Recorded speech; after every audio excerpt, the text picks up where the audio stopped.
So, as Jova mentioned at the end of the previous conference, we have seen pretty much everything. Now we're about to see the king of them, the one that has pretty much the most memes out of it. Well, okay, I think Konami may have had a bit more, but this one definitely had it for its time. It also was one of the first time E3 started ringing in the ears of all the people, for newer generations. I think a I'm good talking comparison is that, well, where you could maybe argue that Konami had more memes, this one has the more potent memes that still ring true. This is because it's tied to a console launch. Sony, for the E3 of 2006, was going to unveil its new console, the PlayStation 3, and show its capabilities. So let's see how they managed to fuck up, shall we? Prepare yourself, audiences. What you're about to see. Oh, great. Let's start with the meme lord himself, KILLZONE. Kaz Hirai, the guy who tried to be a film editor for a couple of Sony movies for some reason. Didn't he fall asleep during a David Cage presentation? No, that was...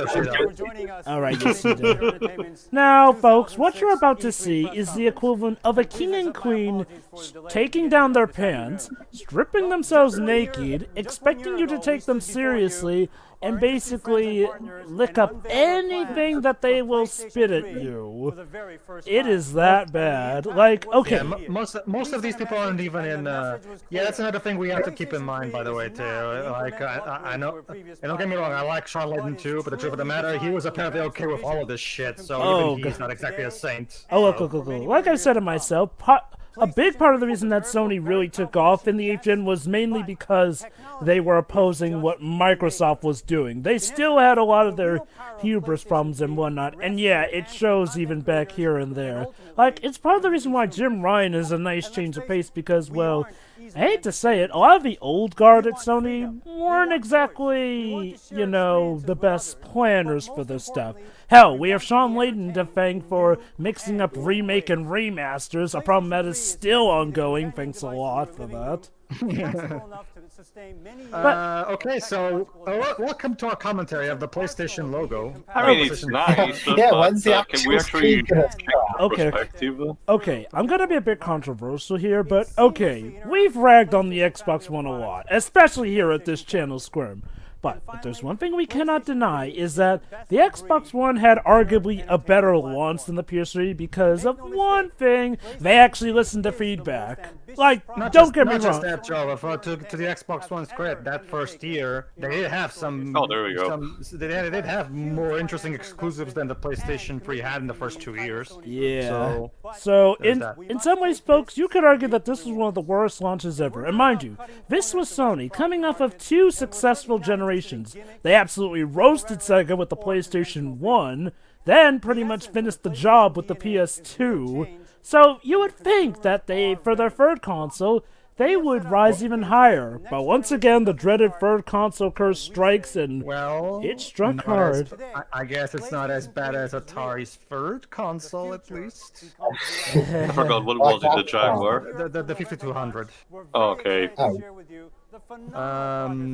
And the 5200, well, at least the controller on this one works. There's that. Hey! Around this time we were going to present the new DualShock 3, which we'll see how it is. The DualShock 3. Okay, would you say better or worse than the Boomerang controller? Initially launched in March of 2000 in Japan, PlayStation 2 has grown into a global format, and the install base continues to grow. Oh, there you go. Just like with Nintendo, here we're bragging. Like I said, this conference combines pretty much almost all the problems you've seen from previous conferences that we commented on. Keep in mind, I don't want the opposite to be super, have this super humble attitude, because that way you're kind of hinting that instead you're just doing humble bragging, which is the opposite. But, just go with the flow, don't stop having this attitude of like, oh, look at how big these numbers are. Now, okay, folks. Now, I know somebody's going to bring it up, and I might as well address it. Yes, press conference does mean that it's meant for something for both consumers, but also the investors, as well as the news reporters. Hence the term press in said conference term. So yeah, I get it. They gotta show off stuff here and now. But there comes a point where you have to wonder, why isn't this just for reporters then? Why would people pay money to come and see these? Gratitude to all of our development, publishing, and retail partners here in the audience and around the globe for being a part of this phenomenal success story.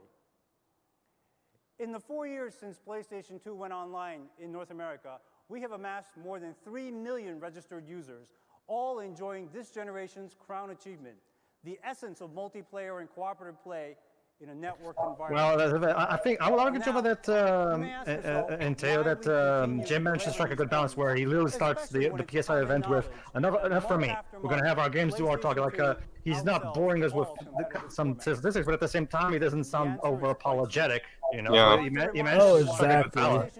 He manages to strike a good And will balance between the continue two to make extremes. Significant contributions to the industry, and that Sony Computer Entertainment will be supporting the PlayStation 2 both on the hardware and software sides of the business for many, many more years to come. Yeah, that is rich. That was gonna age terribly. That's right, promising that the PS2 New would be able to... titles. Hey, Tia, remember when they promised that PlayStation 3 would be able to support both PlayStation 1 and PlayStation 2? Oh, IDOS. IDOS back when they were their Also, own, the old THQ. entity. There's Rogue Galaxy as well, Mortal Kombat Armageddon. Dirge The of first, Cerberus. I forgot, right? The first Yakuza was a late gen PS2 title. Well, it was too, actually, yeah. Yeah, I forgot about that. The first two Actually- Yakuzas. Yeah. No, well, Galaxy came out this year.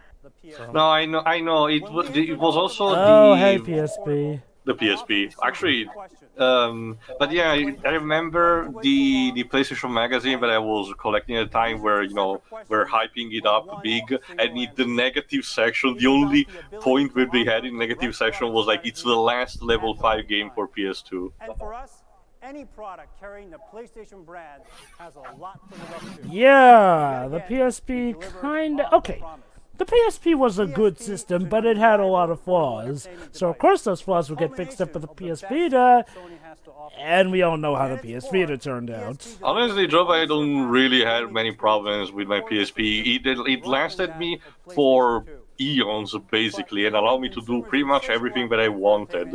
Switching between also titles from every company that I wanted. Yeah, the only thing that I can argue, you know, didn't work were the titles that were too ambitious, like the God of War games like Chains of Olympus and Ghost of Sparta, mostly because of the performance.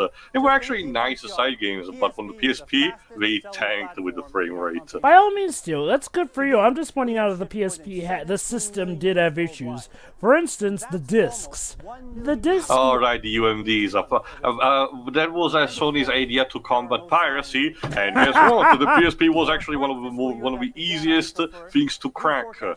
It's funny, Sony are so paranoid about piracy that they kind of ended up just, well, doing themselves in.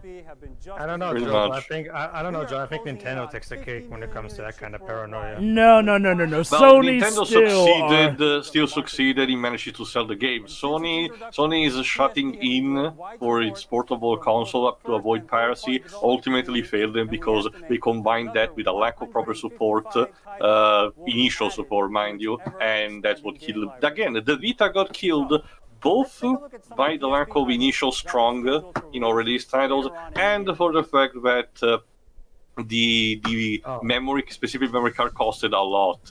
Oh, so Am I the only one here that had a Vita? Am I the only one here that had a Vita? Sorry? I was just wondering, was I the only one out of all of us that had a PS Vita? I also have one. I currently have one. Mostly because I played the Tales of Arts there, since it's at this point it's still an exclusive there. Hey, Ape Academy 2. Remember when Japan Studio worked on the Ape Escape? Wait, there was Me an Ape neither. Academy 1? Yes. Planet Okay, PSP. what? Okay, no, I'm sorry. What did Kyo's Liberation? What did the Touré fella had anything to do with the PSP? I don't know. People played it there, I guess. I guess B-boy. Oh, it's a freestyle. I also played the PSP. The PSP was actually not half bad a system. The problem was I thought it was a bit loud. Well, yeah, again, that sort of ties into the issues with the discs that were used to play them. Also, they had to have their specific special cards, you know, it's not like micro SD cards were a thing. Damn it, Sony. That's the thing, Java, again, in order to discourage piracy, because what the thing that allowed people to crack the PSP was the usage of the proper SD cards. See, okay, whereas Talk, man? Sony always The hell had is that this? bizarre way. Oh, that game. Gangs of London. Gangs of London was basically it was a mini game compilation on the PSP, based on the world of the Getaway series. Huh. You Which know- in itself I think was still a Sony IP on the PS2. You know, Sony, it's all well and good, but it feels like more what you're just throwing at us are just montages and not actual game explanations here. Don't get me wrong, a montage can be nice every now and then, but a montage is something that needs to be earned. Luring in the background is the design of the PSP, the original fat model. Oh god, that model was, It looked like it kind of was like a Star Destroyer in terms of, you know, bulk and size. There's the problem, it's supposed to be portable. That is not what we think of when we think portable. No, the PS3 Jova, not the PSP. Oh, the greatest hits. Okay, continuing the tradition, Sony has a terrible labeling of the greatest hits, you know, physical editions. Well, in in Europe, it looks better. Isn't Europe the one with the yellow line? Well, I mean, I was comparing in general, because you know how the PS1 and the American one had that gaudy-looking green greatest hits thing, whereas here in Europe we have the platinum. Yeah. Movies, TVs, and other non-game content to choose from. Like in general, though, most companies kind of like mocked the buyer in you know, tainting the cover of the game by doing this. So see, oh, you want to buy a game at a cheaper price? Well, fuck you, your cover is ruined forever. Okay, so we're 11 minutes in. Anyone notice a lack of a certain thing that would be befitting of a console reveal? The console itself, it's in the background, Joe. We're building up to it. First, the PSP was, you know, Well, I mean, the PS5 one it's similar to the PS. It's similar, Java, to the PS4 reveal, where they at first they revealed, they mentioned a bunch of PS Vita titles.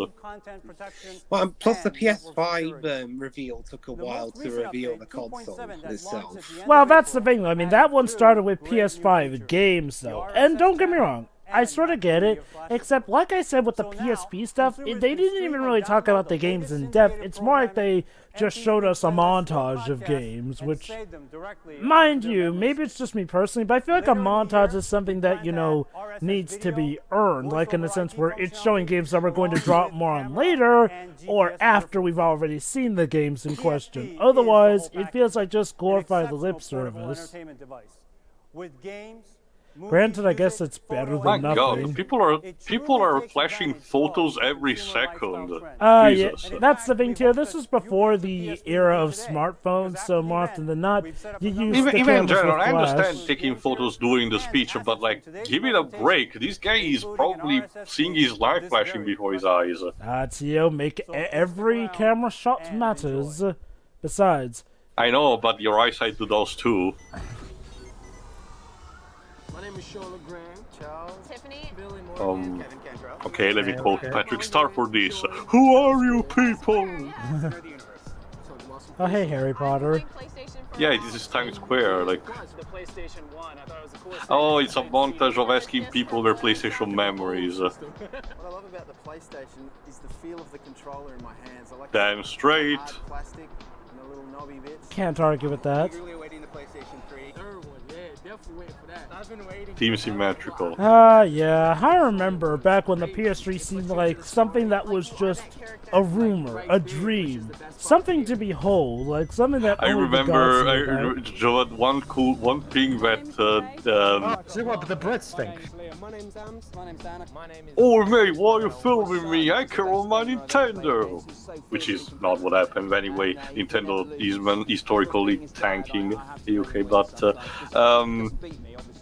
no, one thing prank that my classmates loved to do back in the school days, Java, before the PS3 release, was saying that it could scan your ID, your identity card and everything, and actually, you know, do a function similar to the iToy and put in your virtual avatar or some shit like that. The things people will pull up from their ass. Joke was on you guys. That's what the Connect was for. Yes, Vibs? What was with Sydney just then? And Johannesburg. They're interviewing Aussies, Vibs. No, Japanese people. Yeah, your reactions may vary, honey. Just wait a couple of years, I guess. Hindsight. There's a lot of that in these. Excuse me, when I play games, I become a monkey? What are you, an Ape Escape fan? Mexico City. No, like, what, you go ape shit? I don't know. Like, he's just very excitable, I think. Okay, now, yes, yeah, yeah, the PS3 did not get off to a good start, just putting it lightly. Yeah. Hey, sure, do you become a cat when you play games? Hey, Pedro. That would probably be very bad. Like, Pedro, what is there to say that she's not a cat already? Remember, we have no proof. Hey, Pedro, do you become a parrot when you play video games? Jova, that's wrong stereotyping. Parrots are for Brazilian Portuguese, not OG. Exactly. Back to your corner, Jova. Sorry, Joe, but you got your stereotypes wrong. But guys, what if I wasn't trying to stereotype? Actually, one thing that you could associate, well, more with Spain, because it's more their territory, is monkeys too, because the Gibraltar, I forgot what it's called in English. Okay, you know, region there it monkeys. is, the PlayStation 3 with the Spider-Man free font. Oh, that's right, they did use the I Spider-Man hate the font. font on that thing. They probably trademarked it or something. Well, they scrapped that font in 2009. For the Amazing Spider-Man? No, I meant for the PS3. Used to this day. Now on to PlayStation 3. Last year, we outlined the specifications of the machine, but let's review its main features and benefits. Alright. Okay. PlayStation 3 is powered by cell. Okay, then. And there's your problem right there. Powered by cell. A processor that is incredibly hard to program for. Not just that, the way you phrase it, like, there's probably 2/3 of the audience who have no idea what you just said. And then there's probably a third of the audience who are thinking Dragon Ball reference. Because of course.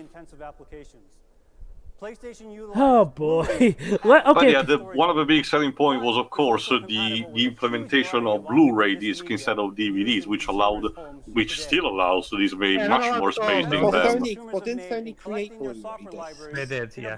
Well, not a lot of people know this, but the PS3, believe it or not, at launch was actually a cheaper Blu-ray player than the actual Blu-ray players on the market. Fucking, you're telling me that proper Blu-ray players costed more than $600? Yes, basically, when Blu-ray players came out at first, they were ridiculously overpriced. My god. Yep. Which is why for a lot of people, the PlayStation 3 was their Blu-ray player. Okay.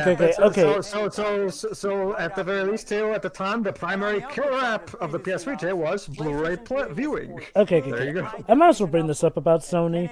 Unlike Microsoft and Nintendo, Sony don't make as much money in a lot of other ventures other than their video game division. In fact, nowadays, literally every division except their game division is kind of reacting negatively financial-wise, to the point where Sony rely mainly on their games division to keep themselves afloat. I mean, that kind of explains it with the terrible decisions they've been making in the film industry. And let's just say when it comes to their players, their Blu-rays and whatnot, well, okay, the price of the Blu-ray pretty much speaks for itself. 15,000 titles. But yeah, this was even a thing about Sony back then. They overpriced the heck out of new technology, and more often than not, that backfired for them. That's also to tell that since Blu-ray is Sony's technology, it's their very own technology. Obviously, they just put it in. However, other Blu-ray players made by other brands have to pay the royalty. So of course they're gonna be more expensive. Damn. So yeah. Okay, fun fact, Microsoft were watching this conference. I won't spoil why, but let's just say by the end of this conference, Microsoft sighed a breath of relief. That's right, this conference was so bad that it gave Microsoft a whole new swelling of confidence that they were gonna beat Sony. And for most of the generation, they pretty much did.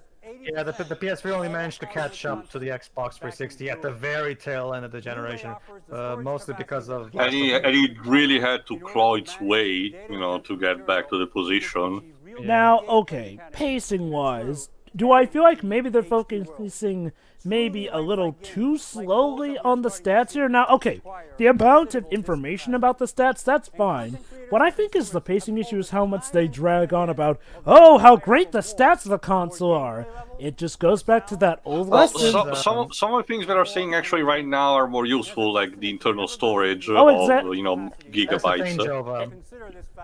That's the thing, Jova. This was before social media, and was yeah, I remember.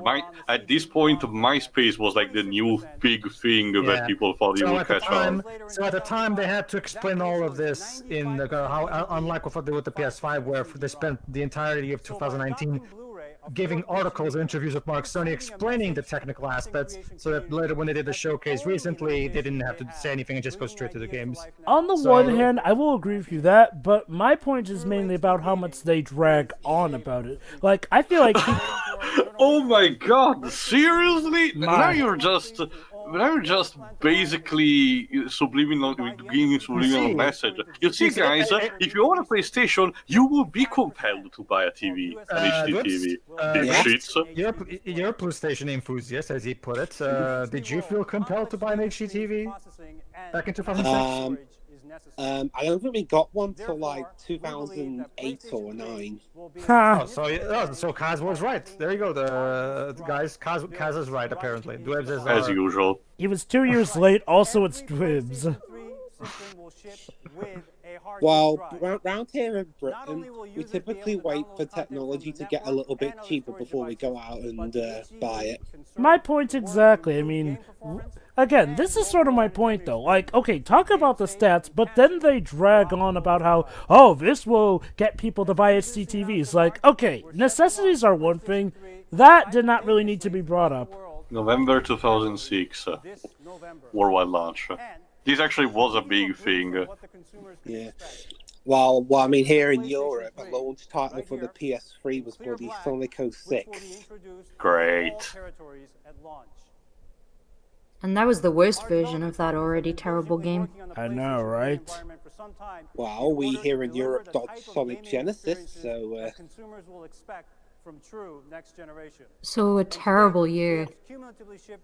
And now back to bragging. You know, honestly, I think Sony, okay, because they've all done it at some point, but I think Sony are quite frankly the worst. They are. Of the three. They definitely are. When this gets to their heads, they are just. Ugh. Like, okay, I'll give Nintendo credit. Sure, they can brag, but at the very least, they don't brag to the point where you feel like you want to root against them. Sony have that effect where they can get so full of themselves that people will start to root against them. Mind you, they once even said, oh, we don't consider Microsoft a technology company when they were that big. Seriously. Back in the fall of last year, well, the thing is, Jova, Microsoft is not a hardware company. The only hardware they make is the Xbox. No, Pedro. They said they don't consider Microsoft a technology company. What does that even mean? I have no idea. Ask them, but to a lot of people it meant, oh, they don't even really consider them competitors. I'm guessing they meant hardware.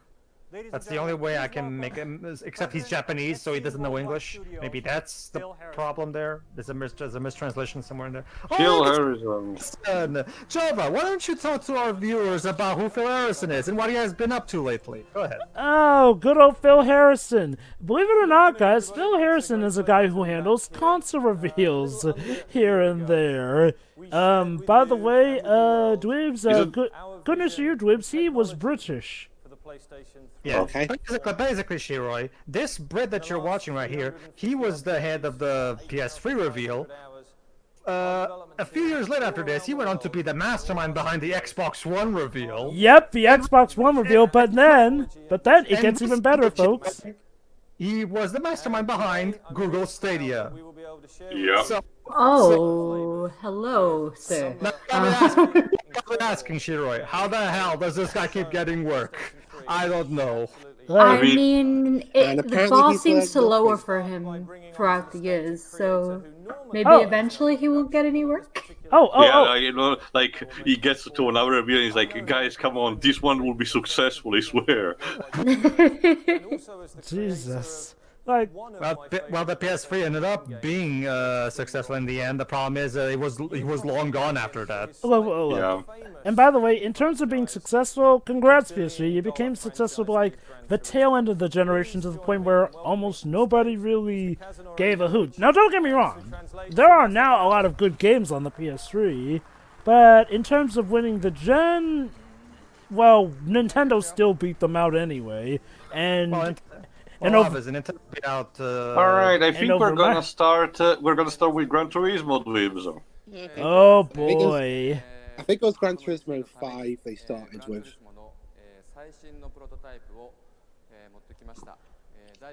Okay, so enough with the bragging, for now anyway. Let's actually get to the main meat of stuff, the games, and oh, there's the controller. Something that got rid of HD Rumble, which was a baffling move. well, At least they did manage to put it back in later, though. I know, Yeah. it's just and, like... and also, at least it's not the banana controller, which was like the boomerang they showed. Oh, Gran Turismo HD. It's Gran Turismo. It's HD. this was also going to be a point in time when Sony had to learn the hard way that just because your console supposedly looks the best doesn't mean it's going to sell the best. Welcome to the Gran Turismo HD logo. Okay, What do you think of this beautiful logo? Bit of a downgrade from the normal one. ooh. You know, again, that's a running thing that I've noticed a lot about 7th gen games. For games that were supposed to be upgrades, some of the times they looked even uglier than 6th gen and 5th gen games. Sonic 06 was a good example of that. Oh god, yeah. And then there was that Prince of Persia Warrior Within. Well, that game has a whole slew of other problems outside of its visuals, to be honest. But the visuals are among them. Anyway, are they actually going to get to showing us the game, or did we really just have to see that title for no reason? We feel that this is probably the first time for a household television to display a non-compressed baseband signal. Please proceed. Okay. Oh god, I hope you have patience for Gran Turismo because we're gonna be sitting here for the next 50 minutes approximately. Okay, don't get me wrong. I get it. Gran Turismo is one of your big console sellers, but... I'm sure you can squeeze it in like 10 minutes tops. You know, so far it's very interesting how we watched the PS5 reveal days ago, and it's very interesting as to how much of a how much opposite the reveals here are compared to the PS5 one. The PS5 one, yes, we got Gran Turismo and all the other stuff you expect from Sony to come out for their main consoles, but they were very succinct. Mm-hmm. And they were, yes, Gran Turismo 7 is coming out. It looks awesome. Now on to the next game. Exactly. You know, we are not even... Libs, you expressed, during that reveal, you expressed satisfaction the fact that there's a Brit running PlayStation now. So maybe that's what PlayStation needed. A little more Britishness But in their Pedro, lives. Also, as it was custom, the early titles for the PS3 did not look as impressive as the developers wanted, and looked in fact like, just a bit upscale the PS2 titles. Although, A competent Brit. Yes.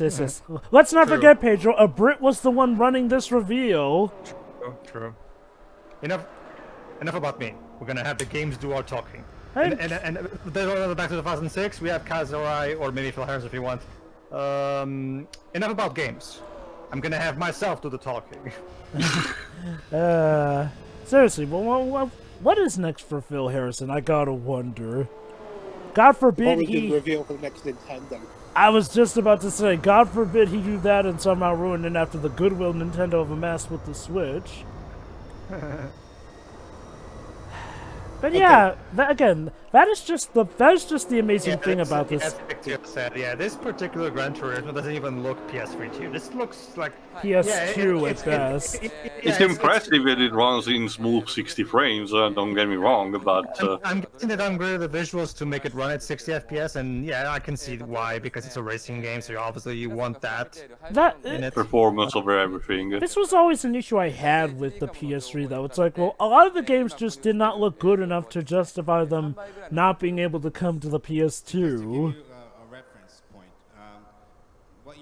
Well, Joe, if this game came out on the PS2, it would have to be 30 FPS.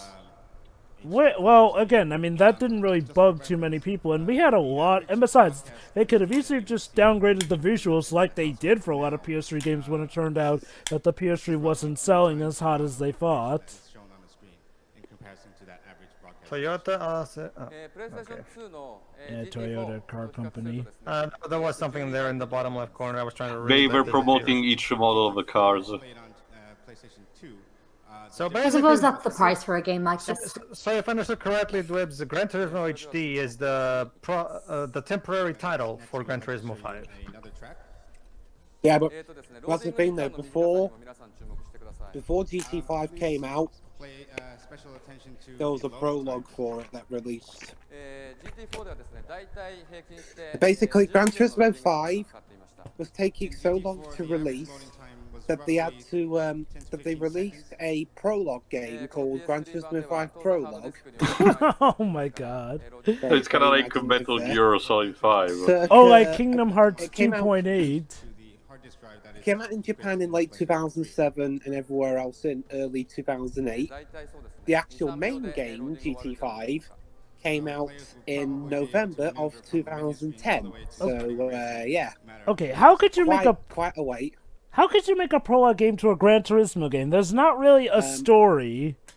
Well, they did. Well, believe it or not, Jerva, they actually did it before. But go on, tell me how. The Gran Turismo 4 had a prologue game as well. Well, yes, I get that, but how exactly did they prologue the games? Like I said, they don't have a story, so what? Was it more just a glorified demo?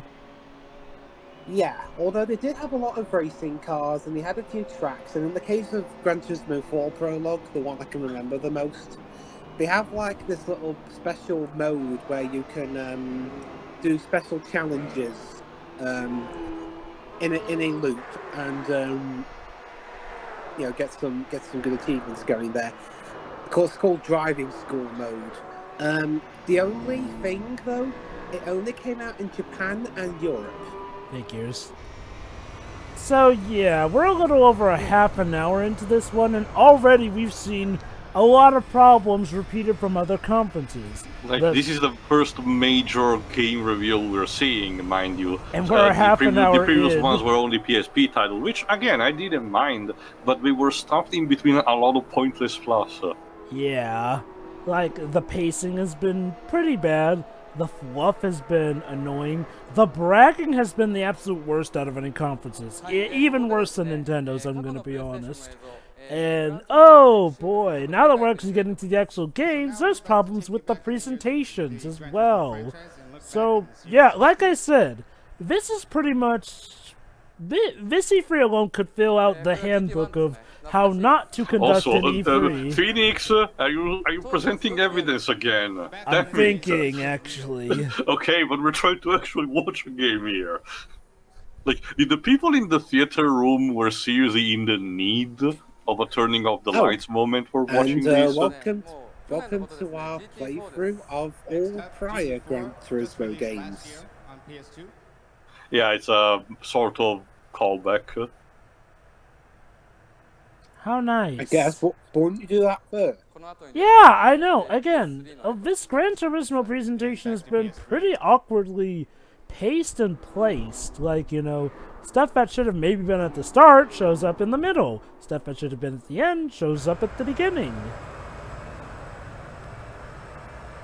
Again, and yes, the PS5 reveal did this better. They had the the little video of the history of PlayStation up to that point at the very beginning, but it was only like 1 or 2 minutes. Also, again, I get it, Gran Turismo and all that, but there's only so much you can do with literal first-person gameplay of these games because you're not even seeing the car you're playing as, just literally the open road here, so...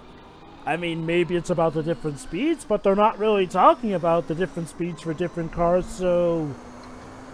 What is the message here, Sony? What is so special about this Gran Turismo game? Just besides it supposedly being HD, which anyone with 2 eyes could tell that, well, I guess maybe it's HD by definition of the aspect ratio, but not much else. I don't know. What do you think, Shirai? Nah, I don't really care at the moment. And there are the 7 deadly words. Well, okay, more so. Yes, 7. Yeah, 7. I really I think we're we're not done yeah, yet. Lastly, we'd like to show you another track from the Grand Canyon. Oh boy, another track. Again, it's nice and all, but with Gran Turismo, what you see is pretty much what you get. I don't even mean Not this just as that, Jova, just honestly, I argue that the PS5 presentation managed to get it right. You know, make it short and simple, showcase a bunch of stuff at the same time without. Well, I'm saying to Jova, without having to stretch too much like this one is doing. This one, Exactly. they look like they're afraid. They are not showing. Oh God, we're not showing enough. So we want to show every single bit of it. Exactly. So, Diz, what do you think of this Gran Turismo game in general? I mean, it's okay. Did you ever play it when, you know, it was around? Yeah. It was mainly. I did play Summer 5 and Summer 6, but most of that was my brother playing it because he's a bigger Gran Turismo fan. So Gran Turismo 5 was actually, at the very least, turned out good in the end. Yeah, well, it had to be, otherwise there probably wouldn't be another Gran Turismo game after that. I mean, okay, to be fair, a Gran Turismo game turning out bad is something that kind of takes concentrated effort. Now, don't get me wrong, that's not saying it's impossible, but Gran Turismo games are kind of, well, you know, well, they're pretty much Sony's sports games of sorts, you know, the ones that they can rely on, for the most part anyway. Granted, I think there was one Gran Turismo game that didn't do that well, but I don't remember which one it was. In fact, didn't we, sorry, I forgot to be talking about this, but didn't we talk about potentially me just doing, like, short, let's look ats of these games for the channel? Maybe. Just keep that in mind for the future clips. Yeah, since I don't think a playthrough of Gran Turismo mode's going to be all that enthralling. Okay, not gonna lie, that last bit of footage There were some was cool absolutely... visuals, I will say. The visuals were nice, but the cars felt so sluggish in movement there. Well, if the cars are that sluggish in real life, then the game did its job then. So just some last words we would like to stress. And now more of the title. Only the beginning and it's a passing point for the future of Gran Turismo. もっともっと未来のグランツーリスモはクオリティの高いものになると思います。We think the next GT will easily surpass the qualities. Listen to that. Even the announcers don't sound that invested. それからですね、間もなく日本とアメリカでGT4 をベースにしたオンラインのベータテストが始まります。Very shortly after E3, we For will God's sakes, dudes, lighten up. I mean, I know that. Don't you see, Jova? You know, they feel so lively. And there's another problem we've seen from previous E3 conferences: the stoned or just dulled out announcers. All we're missing is Mr. Caffeine at this point. そういうことを狙って作っていきたいと思います。 So together with full network capabilities moving forward, the world of GT will not expand, but will explode. Right. That's a terrible marketing line. Wow. Jesus Christ. Is Phil Harris... Especially if you deliver it with such a deadpan tone. Like, the world of GT will not expand, it will explode. Trust me.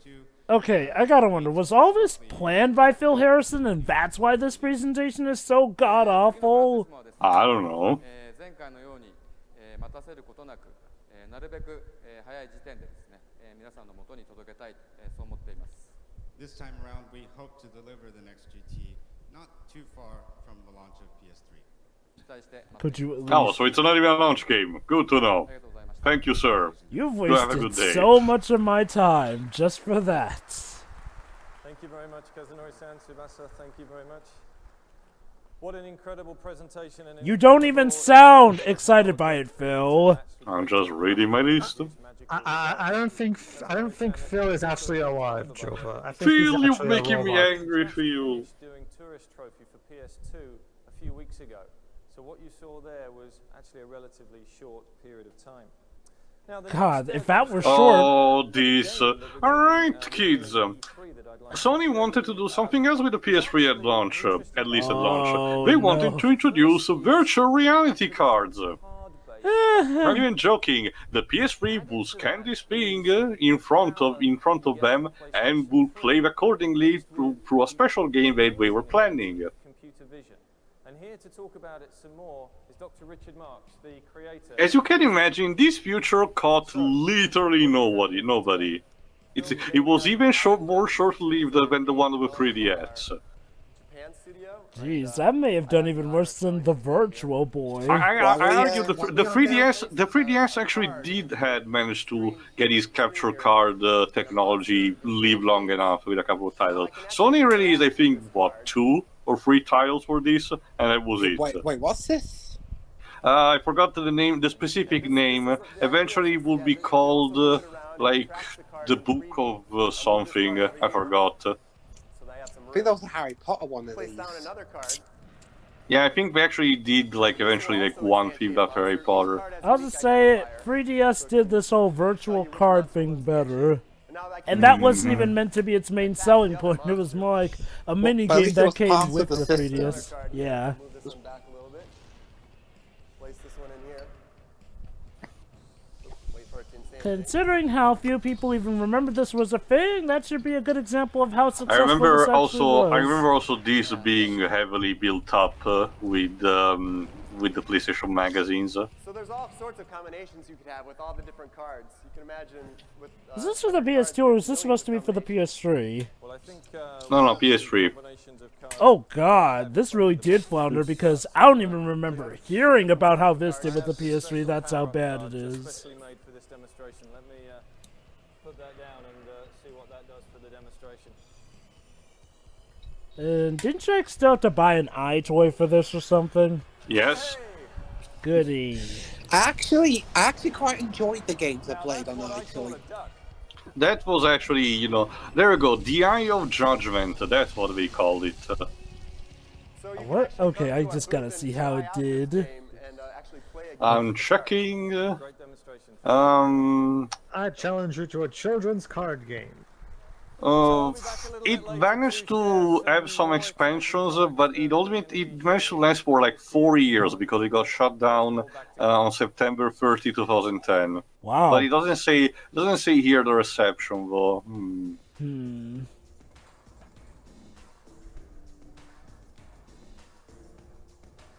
It was actually done by Japan Studio. A lot more of these games to show you, but before continuing, Now let's talk more about stats. PlayStation 3 software titles that we would like to share with you today. I'd like to spend a bit of time talking about what everybody refers to as the online or network strategy. Oh. In the next Are generation of you hardware, serious? supported by the deployment of broadband infrastructure and the inclusion of a hard drive, that online and network will become. This is You know, just like the Konami conference in that you could trim so much out of this and would not lose anything. You know, This- there's a reason why the sorry. PS5. There's a reason why the PS5 had like Mark Cerny do all the technical stuff at a separate conference. Yeah. You're about to say, Shirai? We're not even an hour in. I know, right? Well, if there's any consolation to you, Shiri, the real meme fest is yet to begin. Oh boy, and it's coming about in about 3 minutes if I recall correctly. Yeah, we're actually starting to get the first plate. That's right, folks. We haven't even gotten to the point that it's really meme-tastically bad yet. Right out of the box to take full advantage of entertainment content online or Basically, it was Sony saying, guys, we know that Microsoft beat us to the punch to the online scene, but we're gonna try and catch up. among users not only to compete and play games, but to be able to socialize and to communicate. I think the one thing Sony had that Microsoft didn't when it came to online for PS3 stuff Free? was that the online was free. Yeah. Although I do get why I do get though why online across all three brands isn't free now, because I mean, I guess back then, I guess Sony had the money for to keep the servers going themselves. Let's be honest, Microsoft... And also, internet was not still, as yet to catch up, so it was more of a privilege for people. So Sony was essentially offering a luxurious course for this. That said, I will repeat what a lot of people have said. Microsoft could have afforded to keep their online free because they make a hell of a ton of money from a lot of other avenues. Not just that, Java, something that none of the three companies have learned in time is to repay that with actual dedicated servers. That too. By God, he's still talking about that. Don't get me wrong, I get needing to talk about stuff, but if there's one thing I've learned as a communications major, it's to cut the fat. I'm sorry, kids, I don't know what you're saying. I think the ear thing is back. Well, as of last year, Kaz Hirai has pretty much retired from Sony. He's pretty much an advisory guy now. Oh boy. Oh, don't worry, Mr. Hirai. I know that the PlayStation is the PSP is capable of PlayStation emulation, and also a lot more. Yes. As a matter of fact, Oh, no. Not even kidding. The PSP has been essentially the tool that I use to catch up on a shit ton of franchises. So the content server of the PSP plus the archive server of the PS1, PlayStation 1. direct to the direct boot up from memory stick on the PlayStation emulator of the PlayStation Portable. Pedro, if I didn't know better, I'd say that sounds like Pedro a managed to clusterfuck. summarize that in one sentence. Yeah. So basically, science and magic creates PS1 emulator. Brilliant. So the game profile will boot up directly from Yes, the memory please, stick. tell us. And let's see if you can guess what the title is going to be.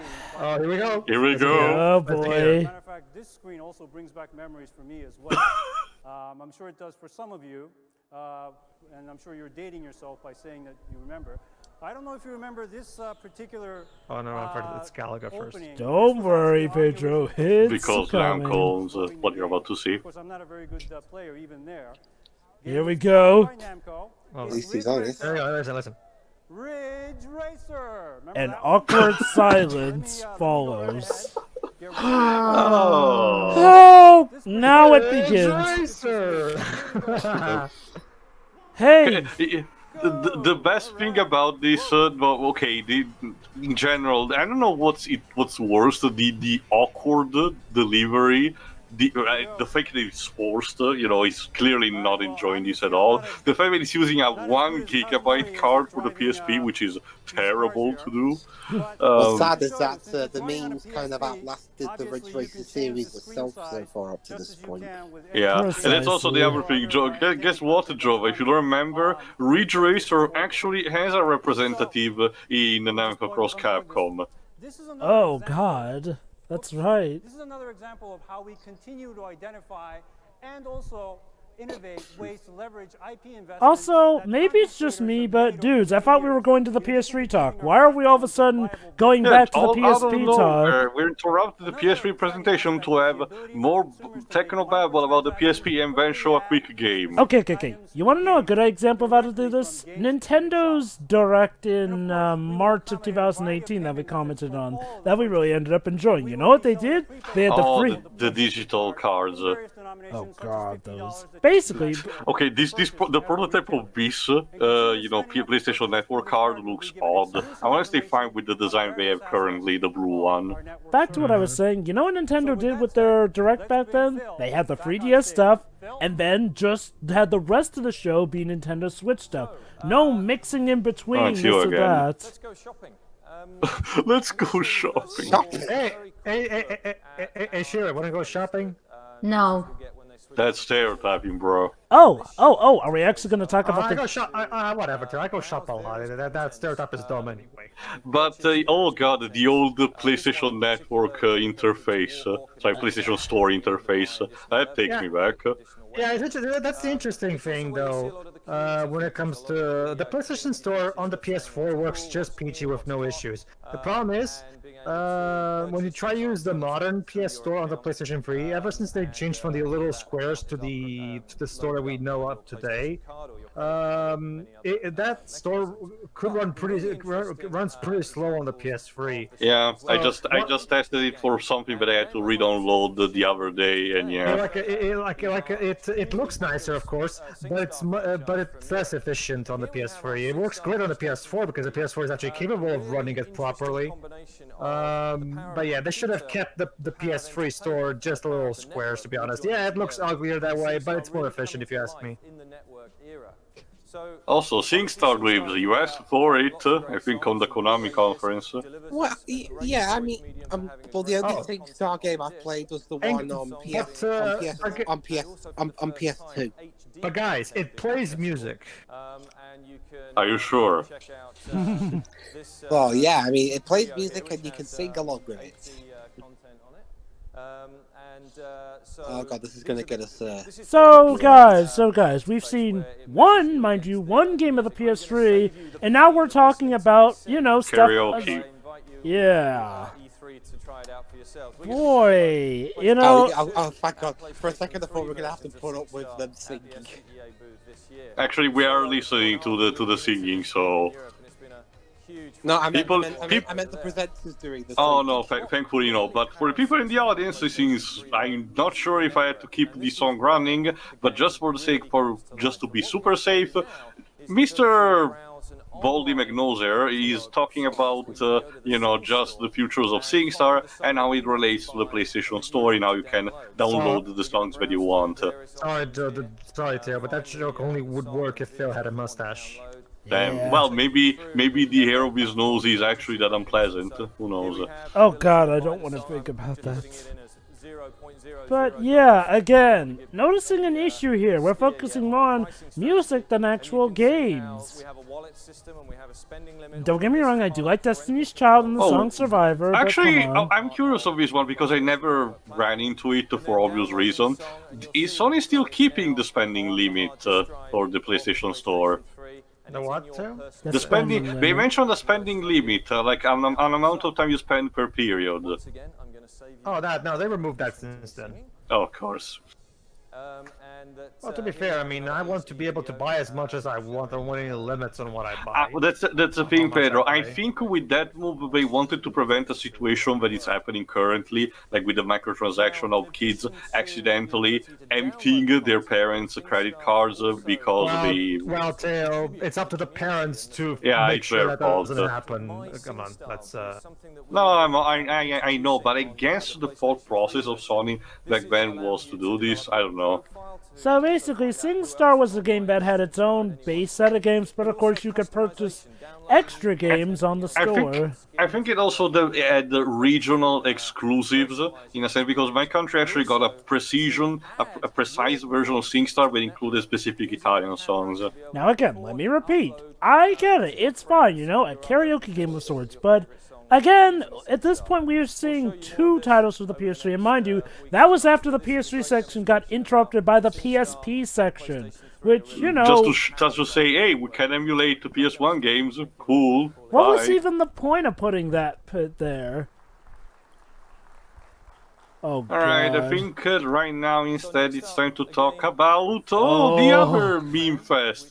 Genji Days of the Blade. Okay. Believe it or not, this was actually back then an actual current IP of Sony. You know, the first game was Genji Dawn of the Samurai on the PS2, and this was a sequel to it. Okay, let me handle this one. Yep. Yeah, based on Japanese history, you say? Yep. This means it's going to be a let's see this game clearly based on Japanese history, how it starts.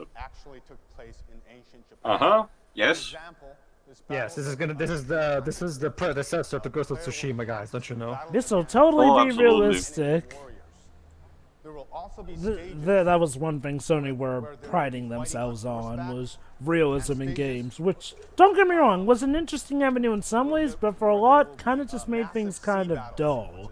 The problem is that at the time, it wasn't still quite enough. Later on the PS3's lifespan, they were Sony's first-party studios were able to come up with much better-looking, realistic-style games.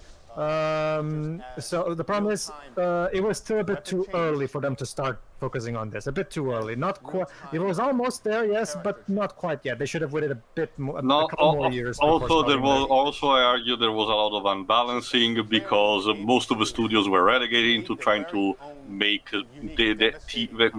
titles that had a more realistic-looking art style, and only later on we were actually allowed to actually instead express with more cartoony art style, and most of the stuff later on was relegated to third parties, exclusive contracts. Well, Media Molecule was never told to do that. Yeah, well, even still, with Media Molecule... The first little big fan was in, 2008, I think? Yeah, that was 2 years in. The problem is, well, by that point in time, the PS3 had kind of generated that stigma. Okay, so, in this when did the first Ratchet and Clank game come out? In the game that takes place in ancient Japanese history, we're having enemy crabs. Oh, but don't worry, the silliness has not ended yet. Before I could get to the boss character. So...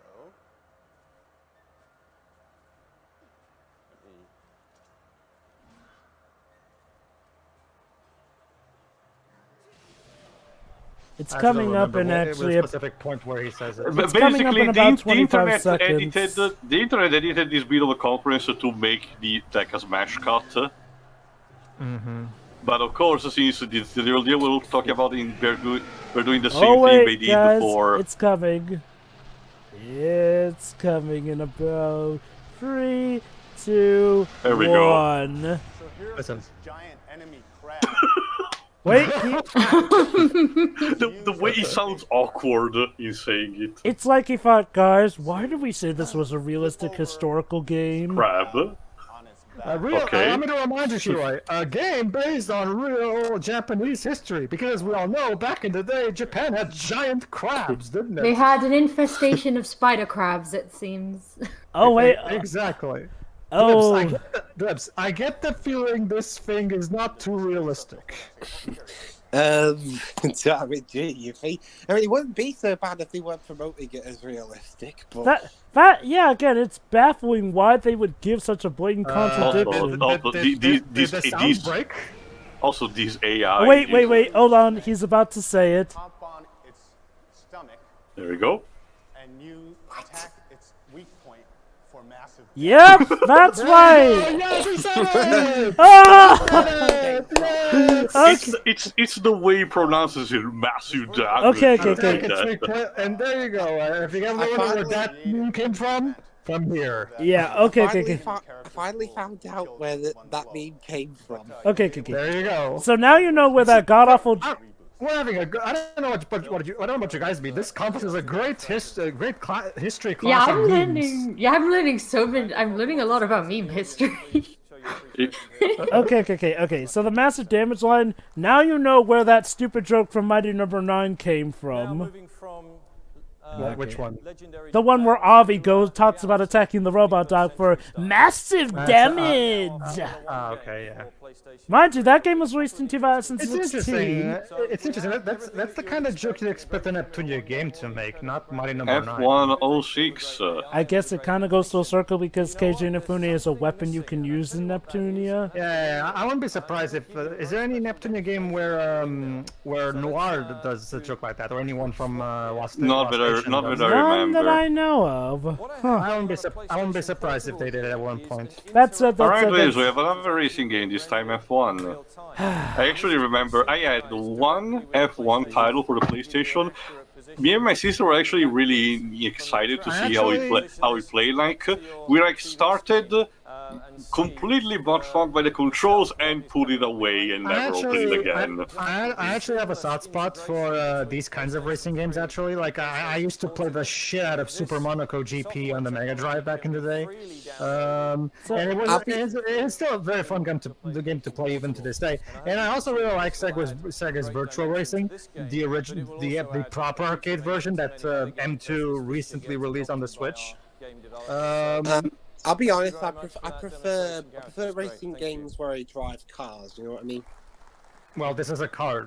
Yeah, I was addressing what Theo asked me earlier. Well, the F1 model is technically a car, you know, a proper functioning one. It's not like a fantastical model like a go-kart. I was saying I prefer cars. But the F1 is a car game. Ooh, Heavenly Sword. This was when Ninja Theory was asked to develop a God of War-like title with a female protagonist, Nariko. Also, I need to say this. The footage you're seeing is a blatant lie because the game runs like the proper game runs like shit. Yeah. Basically, Shiro, before they made Hellblade, they made this.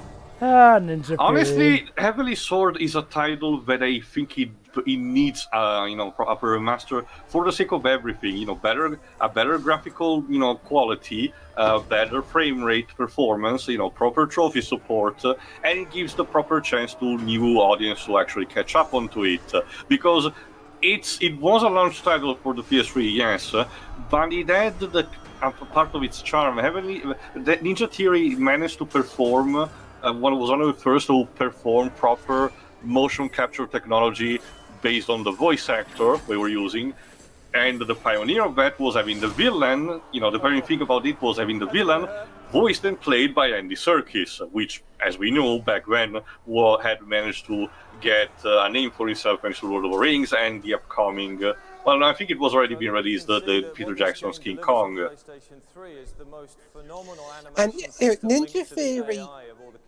Ninja Theory aren't a bad developer at all. It's just their PR needed a whole lot of work. Not only that, Ninja Theory is that there's always something. I never tried Heavenly Sword, so I can speak for this game. Have you tried Enslaved Odyssey to the West? I hated their DMC game.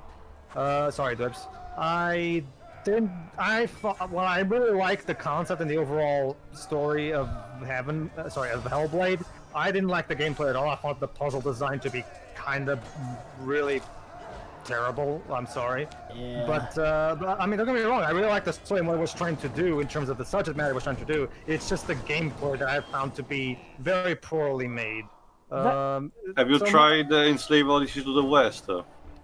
No. I have. That one has... this other feature. The game will occasionally allow Nariko, the protagonist, to throw projectiles of some kind, either a bow and arrow or a cannonball, or sometimes like an enemy helmet, and you will need to use the 6 axes to move the fucking thing. That sounds okay.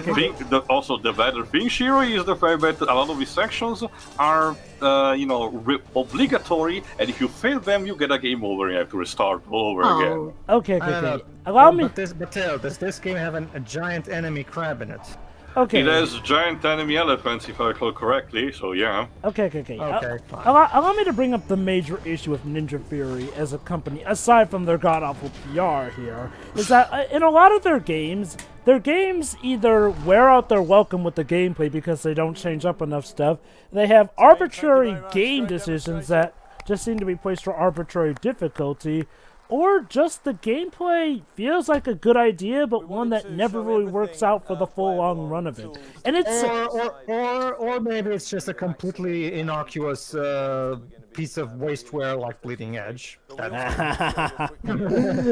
that game that released and nobody even noticed. Oh, this other one. Speaking of 6 axis. Madman Muscle has one of these what happened videos talking all about this game. This game was done by people responsible for doing Star Wars, X-Wing versus TIE Fighter games. And instead was dragon fighting, like in the air. Like a bit similar to Panzer Dragoon, but more like focused on the combat instead of, rail shooting. Basically an entire game where you get to control your own dragon. Sounds pretty awesome, right?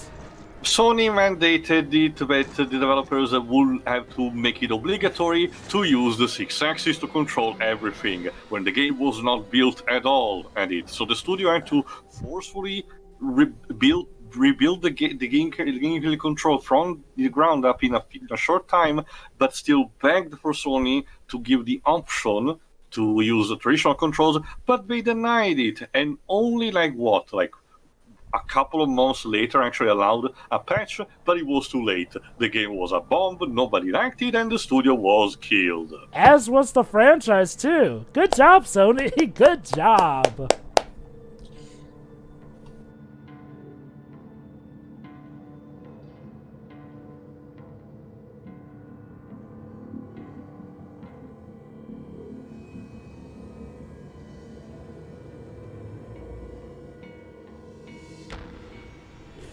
Okay, that was an awkward jump scare, but okay.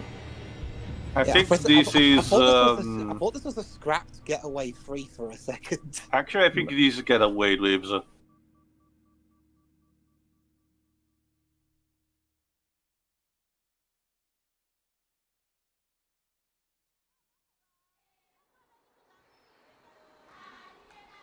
Yeah. Wait, there was supposed to be. Let me check. On the subject of getaway free, there hasn't been a getaway free. Anyway, I think it was cancelled. Anyway, Dwibs, I don't know what you mean about me. That is an ugly rhino, Jesus. It is. So comparable to Connectables. I'm surprised Ugly Rhino didn't become a meme. Oh no, Jeff, I get the. I should have expressed myself better. I get the feeling you seem to be more critical? questioning of. Yeah, well, questioning and critical can be. Can you call it the same thing? Yes, that's kind of the idea of being critical. Yeah. I don't think you're phrasing it properly. There's a lot. I think I know what you're trying to say. I think what he means, Jove, is that you tend to be harsher on Sony than others. Is that what you're trying to say, Dwips? Yeah. There you go. Was this a prototype that will later become Tokyo Jungle? I don't know. Anyway, I'm always really harsh on Sony when they do stupid stuff. And look, I'll just say it like this. I'm glad that the PS4 turned out to be a riving success, but I do also recognize that Sony once again... Africa? Yeah, okay, basically. I need to check this. Because it's cool to spell it with a K. Come on, Dweebs, just sing the Pitbull cover of Africa. Clap hands. Oh, is this everybody's golf? Probably. Maybe. Anyway. Oh yeah, I like it. Actually, again, go on, Joe, but the main thing about the PS4 is, don't get me wrong, the PS4 did turn out to be great, but it was another case of Sony's hubris being there. People just don't remember the hubris as much because it was going up against pretty much the heel of that generation, the Xbox One, which, everybody hated for obvious reasons. That said, though, I do recognize that Sony may have let the fact that people were backing them go to their heads, and they made a lot of rather not so great decisions. Again, there's a reason that we are kind of happy that Jim Ryan is now taken over with the PS5. But yeah, I actually really enjoy the Everybody's Golf series, or as in America, up until the most recent game called it Hot Shots Golf. But yeah, back to this conference. This is a bit of a weird transition. So it's a Folklore, I think. Yes, this is the other game that Game Republic was making. It's another victim of the early days of a PS3, because this game actually has a lot of charm into it. It's basically Irish mythology applied to a sort of Pokemon, setting, with you. Eventually, this was the working title of Monster Kingdom, and eventually you're discovering a grim tale of what's happening in the Irish territory. Unfortunately, being an early title for the PS3, it became quickly forgotten, and now copies, I think, are sold by a higher price. Awesome. But going back to quickly what we saw, Africa, apparently it's basically Sony's answer to Pokemon Snap. Is a photojournalist simulator. You basically go on a safari and photograph wild animals. I guess. Kind of a problem with that, Sony. Even back then, people could literally Google that stuff, so making a whole game around it where the animals would not look nearly as good as they do in real life, kind of misses the point. Like, with Pokemon Snap, that was generally an interesting thing where, you were seeing Pokemon in what was at the time considered a higher definition, then you could see them on, their home system, a handheld. Actually, I forgot what these say. Back to London studio. So is this even filter? Oh no. I think a weird thing about No. Ben Studio makes Siphon Filter. Oh, okay. Oh, Sorry. Ben Studio, the same guys who made that Bubsy game. I actually found a video. Oh my god. What? The graphics in most of these games look like really bad 90s CGI. Jesus. I actually found a video of a retrospective of Ben Studio. They actually mentioned Bubsy for like 1 or 2 minutes. Well, of course. I mean, it is an important part of their history. Okay, this actually is clearly scripted. I know that later titles for the PS3 will be able to do this kind of transitioning, but this is clearly just a cutscene. I think there's one thing I noticed about the presentation. Remember how, like, for the first few or so games, we actually got, full-on people explaining the game? Shit. Now, all of a sudden, we're getting games shown at, like, rapid fire. Just, a trailer, not really an explanation of the game, just, here's trailer, move on to next game. Like, it feels It feels like they couldn't decide how they wanted to present all the games, so they thought, let's just throw everything in and see what sticks with how we do it, regardless of how much it may bog up the pacing. And it doesn't help for games where, you wouldn't really have an idea what exactly they were, especially since a lot of these games kind of follow By the way, this game was unreleased. So, cancelled. The game was reported to have been cancelled on June 4th, 2008. However, it was later revealed in October 2009 that the game was merely on hold. A portion of the game was used in a tech demo at E3 in 2005. The game was first announced at E3's Sony conference. Let me see if the cancellation has something more to say. So just like EA's conference, we see a title that ended up being canned. Just like with EA. Wow, it really is like if you combine the might of all the bad E3s we've been watching these past few days. I'm gonna let the video. Oh, Pedro, he said it. He said what? Sorry. I'm gonna let the video speak for itself. Yeah, I'll be too late for that. Oh, Uncharted 1. Okay. Something's lost should never be found. Yeah, this is an interesting thing. If you look back at the beta footage of Uncharted 1, this was like the graphic, the original art direction was a bit different. Like it looked. Let's see. The hunter becomes the hunted. Whatever the hell that means, because that was not the story of the first game, but whatever. Nate's a treasure hunter, sure, but I don't think he's the kind of hunter you're suggesting, trailer. Might as well bring it up in case for those who haven't seen our Uncharted 1 playthrough. The first Uncharted game had some really strong bit of development hell because the PS3 was incredibly hard to develop for. And this was, of course, the first time that I was making a game of this nature. So the fact that this game still came out good in the end was kind of a miracle. So I guess we get to see a game that actually did turn out to have a good legacy behind it. No pun intended. But mostly because Jove took its time to be developed instead of being rushed for the launch release. Okay. Yeah, it only released in 2007. That said, though. Okay, so let's imagine that that's all you got to see of it, though, before knowing what Uncharted is. Would you say that trailer does enough, Pedro? Not really. Like, see, one of the big appeals of Uncharted is that it's basically the Indiana Jones equivalent of video games, Like, it's trying to go back, it's a throwback to 1940s serials.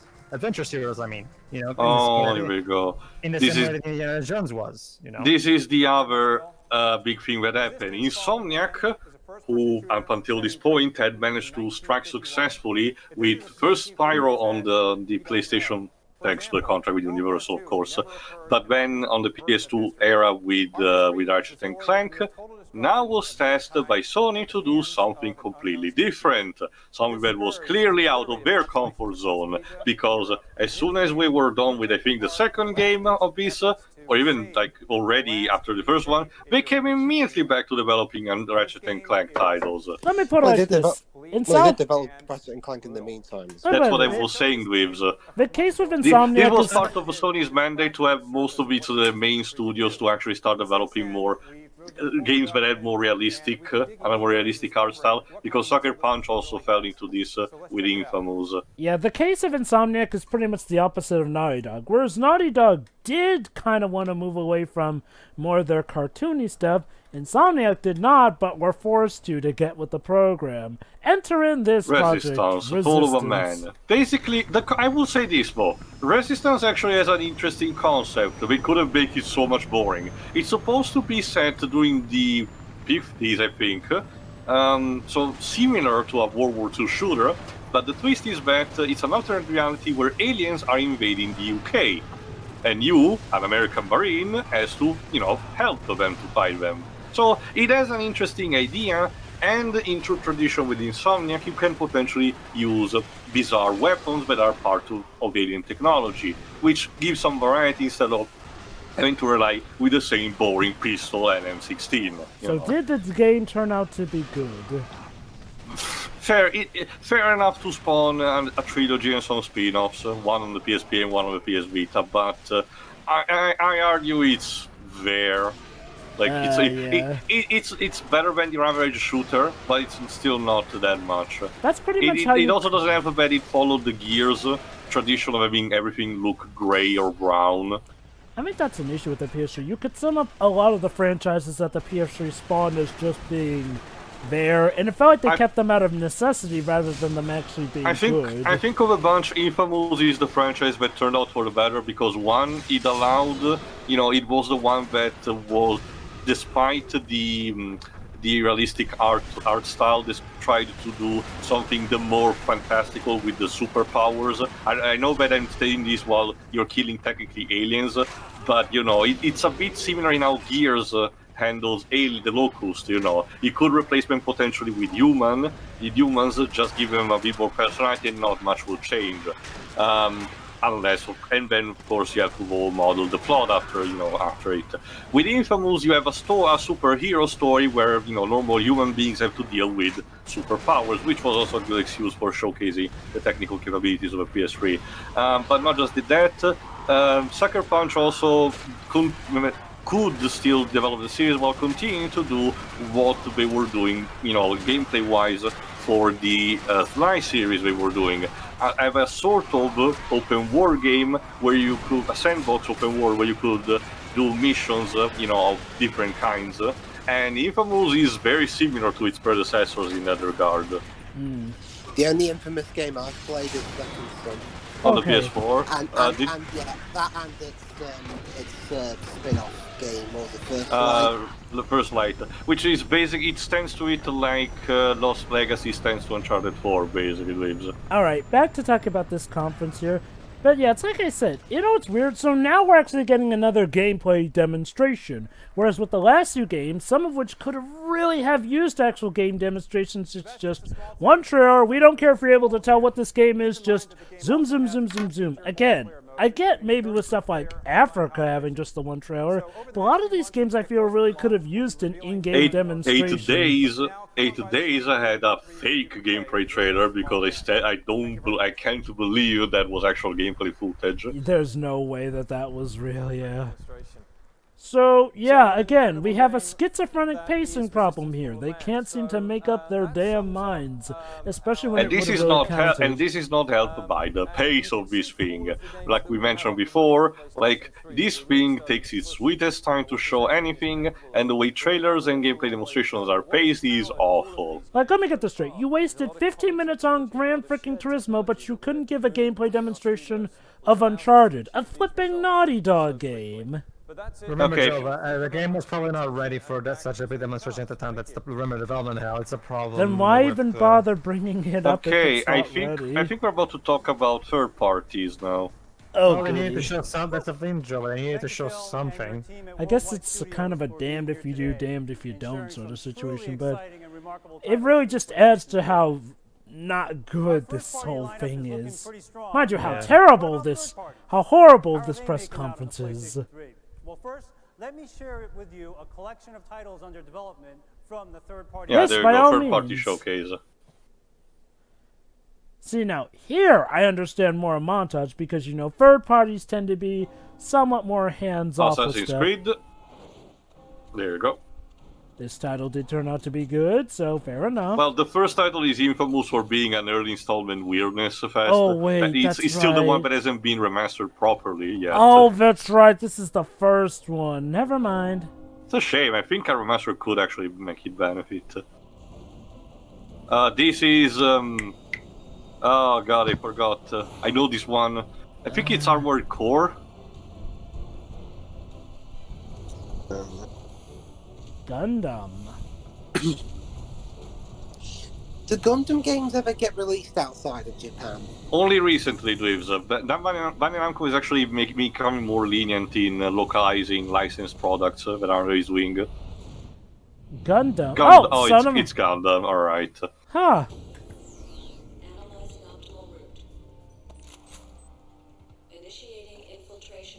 Okay. This is weird. Can you stop flashing me? Thank you. Matrix?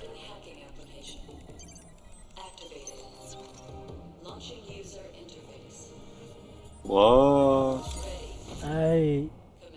Cold Arms Assault. Actually, I'm curious. Let me check. What is this? I think this is Tekken. No, actually, no. It's Ridge Racer. Remember that one? Hey guys, a new Ridge Racer game. Back when Namco actually cared about Ridge Racer. Seriously, out of all the Bandai Namco franchise, Ridge Racer was the only one that I remember playing a whole lot when I was younger. Medal of Honor. I think this is Medal of Honor. I think so, yeah. But yes, Jova, guess what, Jova? Cold Arms Assault, the game that I was interested to, was cancelled. Oh, and apparently it was supposed to be a Konami IP. Oh. Tekken 6, so there you go. Did I mention Pac-Man as well? Yeah. Showcasing one of the newer characters, Lily. Well, at least Bamco still recognises that series. Play Tekken 6, watch Jim beat the shit out of a French lady. Well, I mean, to be fair, I'm riding on a motorcycle. Okay, Goran, what were you doing? This is a fighting game. Oh, hello! Hello! Okay. What is sure to be? I forgot what year this was. What is sure to be? The quality platformer of the PS3, right? Absolutely, this made my teenage years. But there was a Ratchet and Clank game that year. The year this came out in Europe. Okay. Now, to be fair, I'll admit, back in the day, this trailer did look pretty awesome. Lord knows we had no idea what we were in store Virtual for. Tennis, that's another forgotten series. I don't think Sega cares much more about this one. It actually didn't even cross my mind that 06 would show up here. Well, it did. Sonic, how long since Sonic has actually been shown up at an E3 conference? Oh, he showed up in 2017, albeit small, you know, here and there. But you know, he was there. I think Tailman's International Conference. Oh, speaking of another forgotten Sega franchise, Virtua Fighter 5. Still waiting for a proper sequel, some proper Virtua Fighter 6. Anytime now, Sega. I wonder if at this point that Virtua Fighter is going to be a licensed out series, like what Alex Kidd did. I want to so hope not, because Virtua Fighter is de facto Street Fighter competitor that Sega put. That's the thing Teo. Oh, this is this particular Yakuza? conference might be, now that I think about it, Teo, maybe 2008 had something. I don't think it had, but John Woo presents Strangle. Actually, remember this one. Yes, Pedro? That's the thing, Teo. Now that I'm thinking about it, it might be this one, because if I remember correctly, Sonic Unleashed was not shown at in either Microsoft or Sony's conferences. The storybook and the colors were not shown in a Nintendo conference. No. So yeah, this was the last time apparently. Oh dear. Goodness. Fatal Inertia. From Koei Tecmo. What is this? Well, Teo, that's it. Well, okay, even then, Teo, that's the thing. I get the feeling the main reason they showed Sonic was because they didn't have that much to show anyway. Might as well put this in. Okay. Don't get me wrong. Is this Warriors Orochi? Like, okay, I think the reason Sonic doesn't really show up at press conferences is because, well, Sega kind of work on a different kind of schedule than the typical press conference show does for this or that. What is this?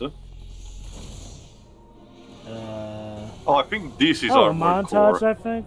Oh, well, maybe it is Armored Core. In case you want, even if it's not, let me just say quickly, Armored Core is the other major From Software IP, which instead is about mech fighting.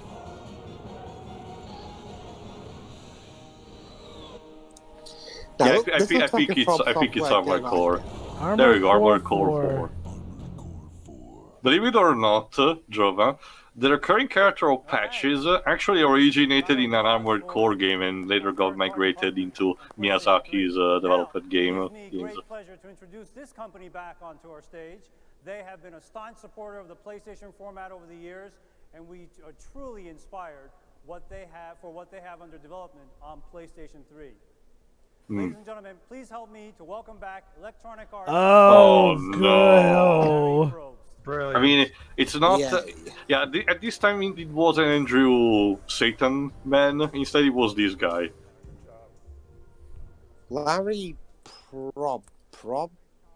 I'm gonna call him Larry Frogface. And our colleagues at Sony Computer Entertainment. Yeah, Larry Probst was actually the CEO of EA for quite a long time, from 1991 up until 2007. Now, I guess, to be fair, in the PS2 era, EA did turn out a lot of good titles here and there. You know, I mean, I still stand with at least the initial bunch of Harry Potter and Lord of the Rings licensed games were actually really good. Yeah.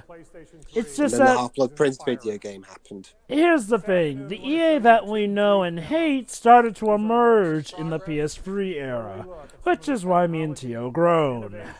Oh. As for what Larry Probst is doing now, as of now, he's still chairman of EA, and up until 2019, he was actually the chairman of the United States Olympic Committee. How nice. So I think now it's about time to talk about sports. Yeah. Is excited about the early work on PlayStation 3. Okay, I'll be okay. Okay, to be fair, one memory. Okay, I can't speak for everyone else, but one memory I do have a lot while playing PlayStation has been sports games. That's not a surprise. Like So even I have that for memory. midwaves, it just simply were not my thing. That's all. Ah, yes, procedural aware. That is a blatant lie. Now take a look. Well, I mean, in real life, some players can lack awareness.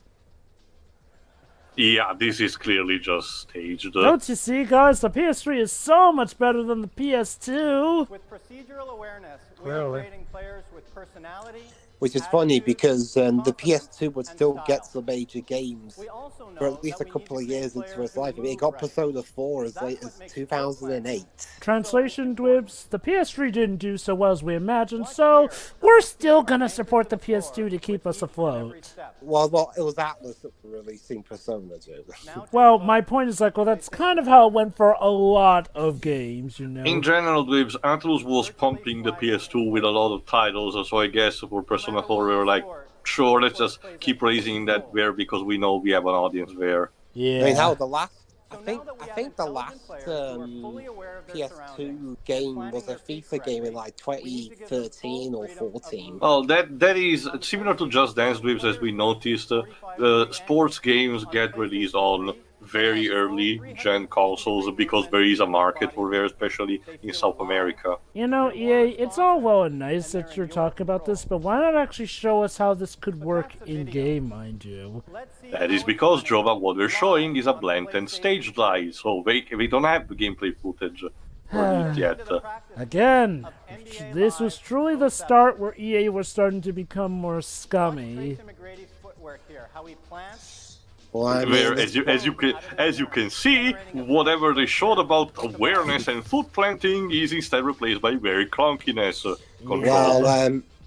well, Jover, even before EA was me, they had a lot of they're having a lot of their more incompetency moments. I mean, they were the ones that released Shaq Fu. Okay, Dibs. I will take that over, what they do nowadays, killing off companies, running them into the ground, and making deliberately bad decisions just for the sake of making a good paycheck. Well, Joe, I just said back then, they weren't being scummy, they were just being incompetent. Yeah. So it's about that's what I said. Yeah. Also, this camera, I'm getting dizzy just for a bit. Okay, I like NBA Live, but okay, I think you've shown us the advancements of technology. How about an actual game? There's two NBA licenses active right now. There's NBA Live from EA and the one of NBA 2K. 2K series. Yeah. How does that work? I guess it just does. Similar to PES against FIFA. It just works good. I mean, actually, PES and the FIFA series are different because EA's FIFA series is actually licensed by FIFA. PES, Konami don't have a lot of licenses. EA do, so they have to make up names for clubs and stuff. Oh? Like there's clubs called like East London FC or something. I think now we're gonna talk about golf. I think. Basically, it'd be like if Konami made a baseball game, but they couldn't call the New York Yankees by that name, so they just called them like New York Baseball FC or something. Mm-hmm. For the last 2 years, our team has been building a state-of-the-art process that creates the most realistic real-time characters you've ever seen in a video game. Bullshit. Oh, yeah, that's a load of Forsaki. But the technology at the time... The studio that developed LA Noire prided itself to have done something like that, and it was like, what, 2 years later at least after this? 4. 4 years. Well, and even then there were quite a few little hiccups. Yeah. Hey, Tiger. You have seen better days, mate. Well, actually, this was a few years before Tiger Woods' car crash with Fate. Yeah. Take a look at how we're able to reproduce that signature. Jesus. That is some uncanny valley shit. As you can tell, UCAP improves gameplay because the personality. I mean, when he's smiling like, not like that. Tiger, you do not have to kill anyone with your golf club. Put it down. When he was doing, put the golf club down. When he was doing a non-grinny smile, it looked fine, but when he does that, it's like, ugh. Or after struggling all day, you hit the perfect shot. Also, Are this we is supposed to be a actually golf having game, an and you're interview? doing the equivalent of that fucking T-Rex demo on the PS1. I mean, Just have a model doing some stretching and smiling on the camera. Oh, but it's cool because we can have... Also, is the video glitching? Yeah, I did for us too, Dibs. But Tio, it's cool because we can speak to the AI, isn't that nice? Please no. That's what I'm talking about. No, Tiger, it's not. That's what I'm talking about. Okay. Am I seriously watching an interview with an AI of Tiger Woods? Yeah. I mean, to be fair, Dibs, for the PS4 launcher, they actually had something similar, but instead with LeBron James. But there's a reason why in sports games all we hear from players are like their grunts or Because they're not actors. Like, remember in FIFA 18 where we heard Ronaldinho? Ronaldo say, yeah. God. I mean, at least the likes of Harry Kane and some of the others were at least decent at playing themselves. I believe Ronaldo was rated as one God, of... I love how the CEO just dropped, he basically just went on this long tirade about sports and instead, oh, by the way, we're actually developing some other games like Medal of Honor. Peace. You were saying, Trevor? leadership and vision. You know, Ronaldo is actually ranked as one of the worst actors to try and portray himself on The Simpsons.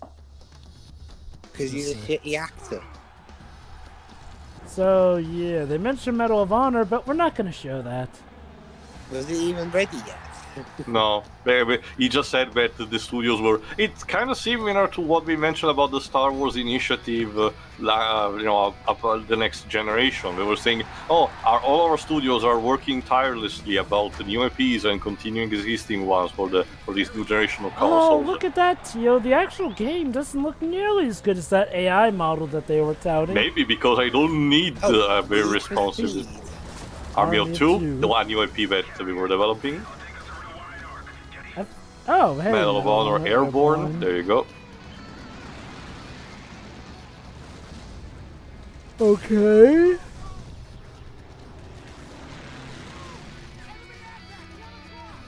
How do I kick scope?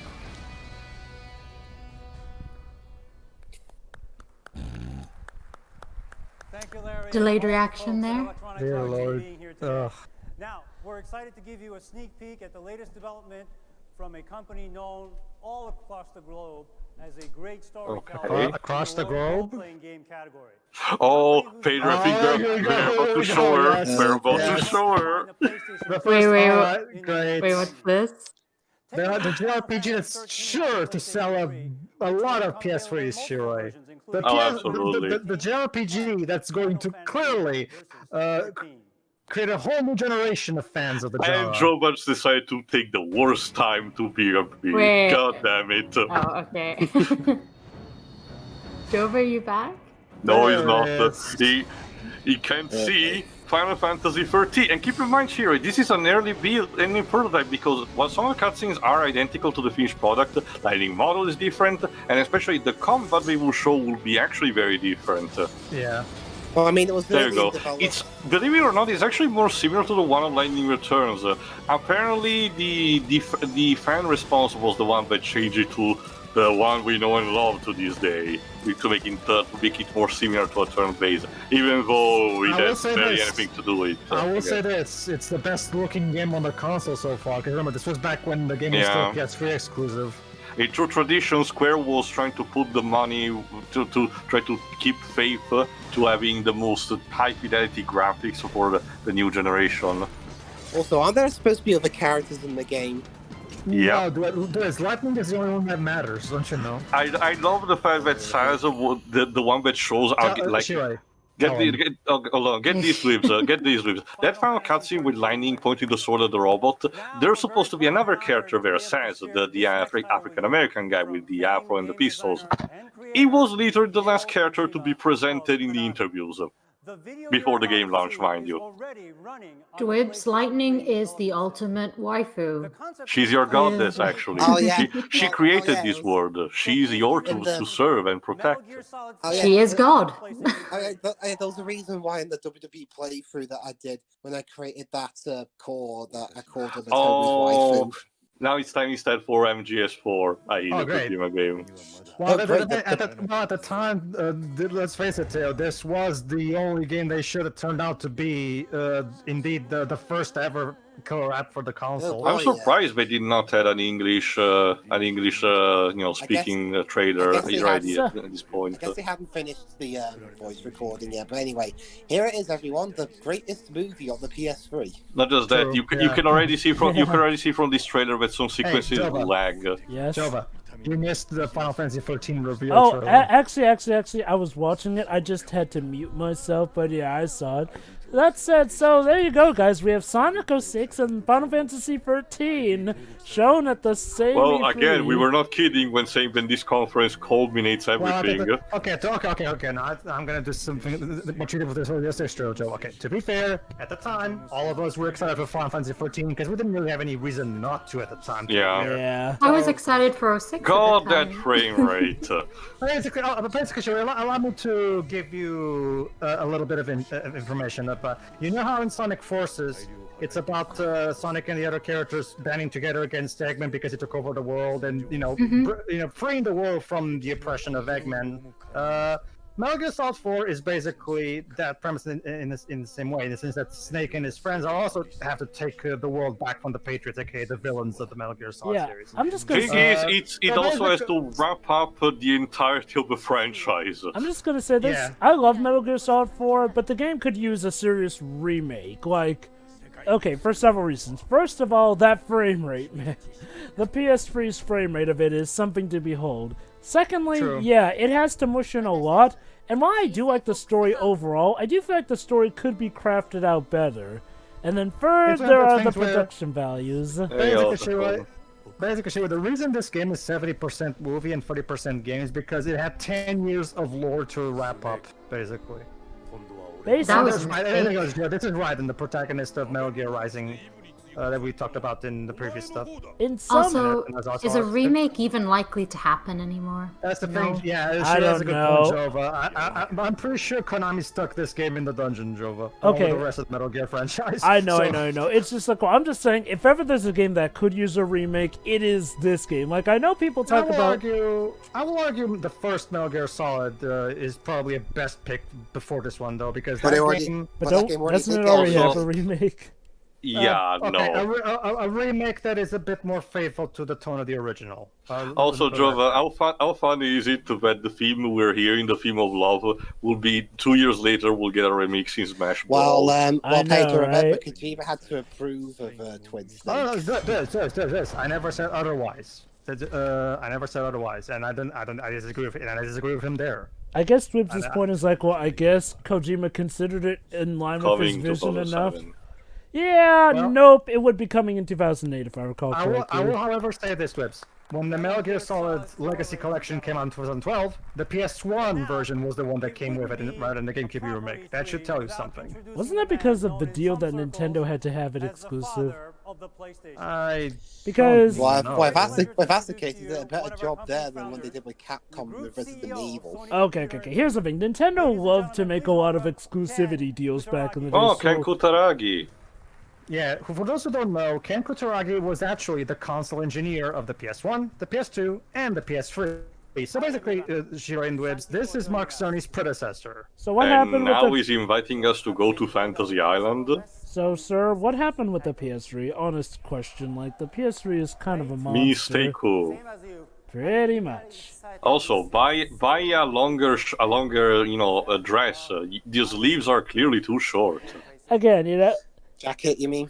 Okay. Sorry, thank you, dude. This C3 may not be as draining as Konami's, but it is definitely worse than Konami's in just the culmination of everything. I still say it's draining, but just because it is that long, we're still like, what, 20 minutes of this thing. Yeah, and it feels like it should have its first 30 minutes cut in some fashion. Yeah. Yeah. Okay, yeah, that is another thing. For E3 conferences, this one is pretty lengthy. Like, I feel like the biggest rival for time we've had was Ubisoft's 2016 E3. And like, I get it. You had to show both the new console and games for it, plus some titles for the other systems, like the PSP or the last hooray for the PS2. I get it. The problem is how mixed and matched things are. They needed a better editor. That's it. Seriously, whose dumb idea was it to put the PSP stuff in the middle that's the final PS3 controller. Oh boy, yeah. It had its own issues, but I'll admit, probably better than the Boomerang controller that we were originally promised. Also, if you remember, this is in tune with what the original design of the PS3 was supposed to be, with instead of the silver look. Later on, it will instead be the standard black to reflect the launcher design. And I guess to give it credit, unlike the PS2, the face buttons weren't analog. Yeah, which actually remind me, Jova, if you haven't checked, Sony already has stated that the launcher was going to be already alternate version of the PS5 in terms of color, including some themed after Spider-Man, which includes one black and red, after Miles Morales. So that's pretty cool. Nice. But it's not what it looks like. It's what it does. So switch to the demo. And also, the way he's leaning against the table is... I think he's trying to prop himself up to stop him from falling asleep. I mean, that'd be a pretty bad thing. Okay, to do can you for actually console. show us the demo? No, For I mean the cons- cameraman, for the- mind you, not the for the host. console for the console that you made. It's like we know it's there. We see it right there, guys. Now, I want Show us the thing. very, very carefully. Look at what I'm doing. But we can't see it. I guess the idea of it, we want to showcase what you do with the controller instead of split what you're seeing on screen. screen. Yes, look at that. You move the controller, but let's not show you what it does on screen, but yes, here it is. The six The six-axis. Nobody likes the six-axis. Now, people like the idea behind it, but let's just Well, say... it's even worse zoomed in like that. Like I said, I still have to... The only game that really made good use of it was Flower, really. The six-axis I still had to find a proper game. I guess I had to play Flower, but in general I still have to find like a proper game that has it as a functionality. Not even has to be the main one, like a side functionality. Like for this action you need to do to use the six-axis, and that it's implemented in a good way that it's satisfying to see. I say, oh, yes, I could see that I couldn't have done this any other way. With Flower, I think you still can tilt with the right analog stick, or is it six-axis mandatory? Reminder, not only did the six-axis Oh, neuter... no, Pedro, it was a question mark. Just a reminder, the six-axis is what kind of led to the Lair franchise getting killed, so yeah. No, I know. Anyway, Pedro? Yes? That was a question on me. Does Flower, as Flower only the six-axis controller, or can you use the analog sticks? No. You have to use that game company literally built that game around the six-axis. The controls only work with that. However, however, if it's really that much of a problem for you, get the PS4 remaster by Bluepoint, which uses the DualShock 4's six-axis, which is much better. All right. I already got Journey thanks to the free promotion that Sony did recently, so I'm missing the other two. Well, Flower is a relatively cheap game. I think it's like $15. So. I'm looking forward to seeing exciting game applications. I'm sure you are looking forward to exciting game Also, applications. Mr. Kutaragi was a bit small, damn. Unless the other guy's just really tall. Yeah, could be that too. Well, I mean, in Japan, Japanese people aren't really all that tall, from what I understand. Finally, I have to make a slight confession and I mean, there are exceptions. Oh. Okay, let's listen to this confession. peek at this for a little couple of weeks now, and we have been able to modify one of our games to really take advantage of this control. He's talking about Lair. God damn it. Oh, he's... oh. Yeah, now that we know behind the scenes, we know that this is actually more, it was actually more, Sony literally knocked on the head of the studio and basically forced them to do it. And we all know how that turned out. Lair was killed. Probably because of it, because story-wise it's nothing too spectacular. It's a nice fantasy story. I forgot what this game is instead. Look, here's the thing about the six-axis. It has the idea of motion control around it, sure, but it just didn't do it well. Like doesn't help that repeated usage, at least for the first model of PS3 controller that I had, ended up fucking up with the connect cable. Because I know that the PS3 controller is built to be wireless, but I'm a weird fucker that prefers to actually be connected with my console. So I usually tend to play the PS3 and PS4 with a controller attached to it. So of course, it's not a fact that it impeded my movement, not at all actually, but it ended up fucking up the jack-in of the cable, which ended up making the controller unchargeable until I got a new cable. So there's that too. I mean, look at this. Like, if you pay enough attention, you can see that the game has trouble responding to the guy's movements here. Yeah, there's a clear input lag. Look at this. Yeah. It's like the Google Stadia presentation. Do a barrel roll. Which again, Phil Harrison was also in charge of, so yeah. So either this is a scripted presentation or there is a serious input lag. Neither scenarios are really good if you ask me. Dandy.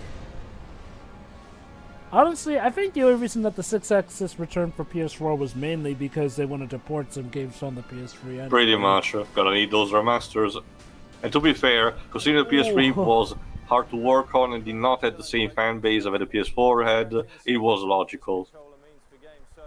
Dylan Oh, Job. it was Warhawk. Let me see if Dylan the game they Job. were developing got released. Oh yeah, is it Dylan? Okay. The team and I are incredibly impressed with the sensitivity, the weight, everything about this new controller.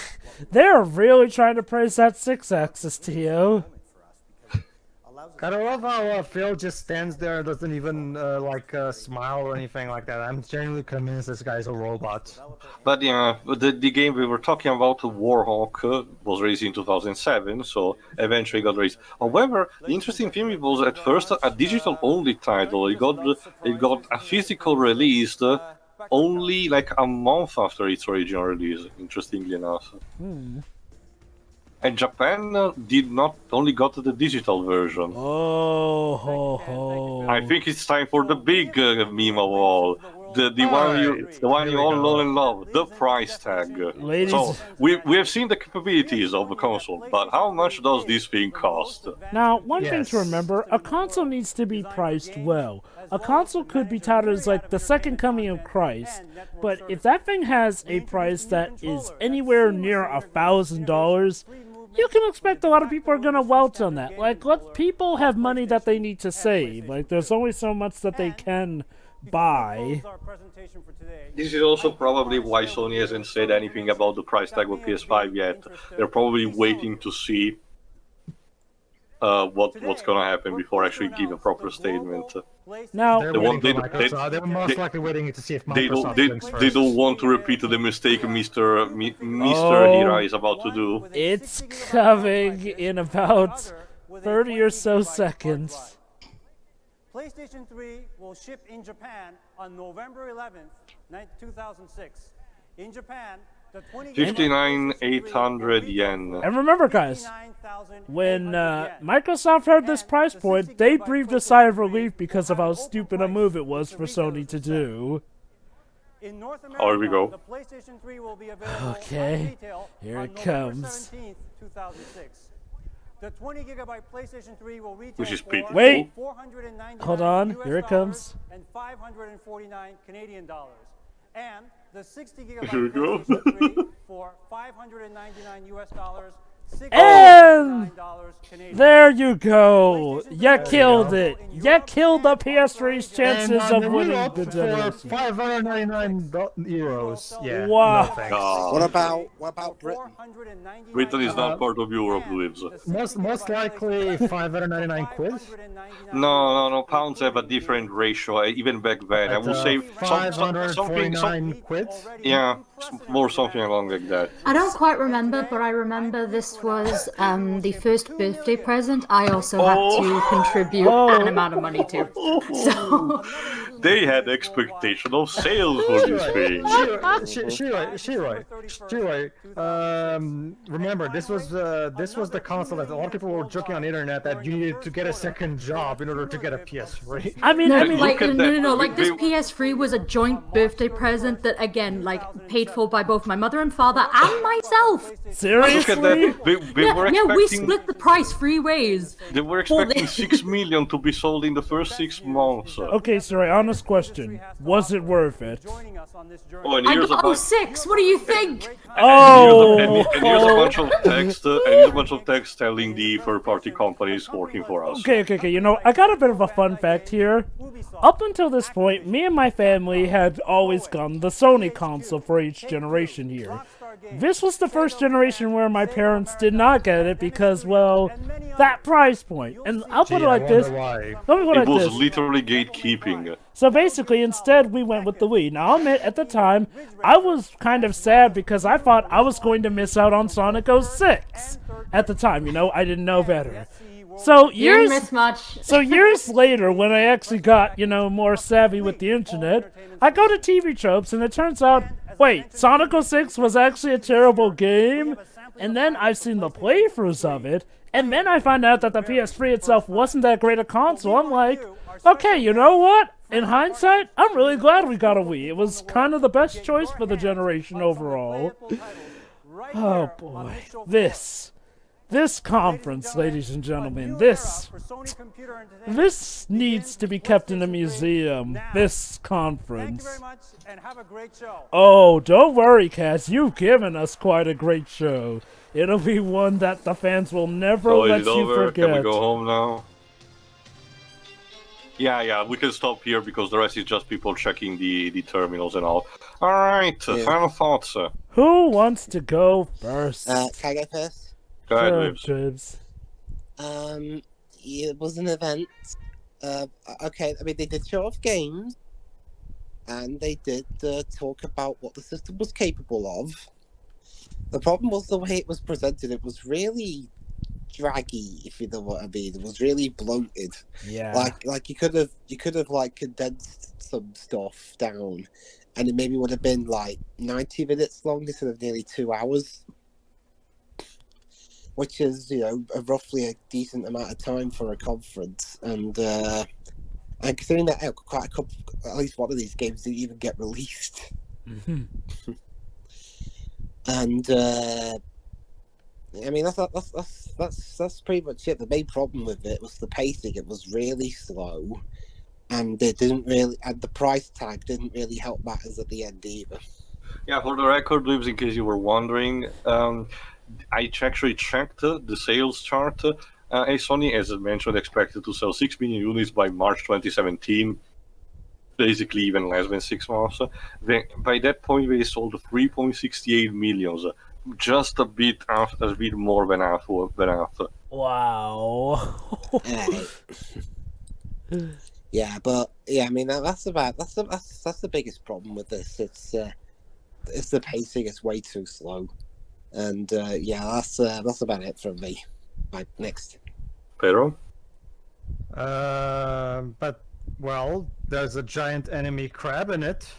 Attack its weak point for massive damage. That has to account for something, I guess. And I'm okay. So this conference is okay. Okay. Let's talk about the positive stuff. What little there is. Giant. There's some unintentional humor here to be fun with. Like we talked about. This is also a nice history class on memes. And I'm sure, too, that 4 years later, we'll be incredibly blown away by this new Final Fantasy that Square is coming out with. Oh, absolutely. Wait. And it's going to be a PlayStation 3 exclusive. No other people will be able to actually enjoy this. Totally. Yeah, okay. I'm curious. Was that the first you ever saw of Final Fantasy 13? Watch the trailer, Joe, but this was the first ever time has anybody even seen the game. Wow. The expectations back then. At the time, even so to this day, with the Final Fantasy VII remake being a timed exclusive on PS4, like Final Fantasy has always been an icon, like a very beloved franchise among the PlayStation fans, because remember at the same time, 8, 9. PS1 exclusive, 10 PS2 exclusive, 12 PS2 exclusive. Yeah, around this same time, Square was still developing 12 for the late PS2, so these basically blown away everything.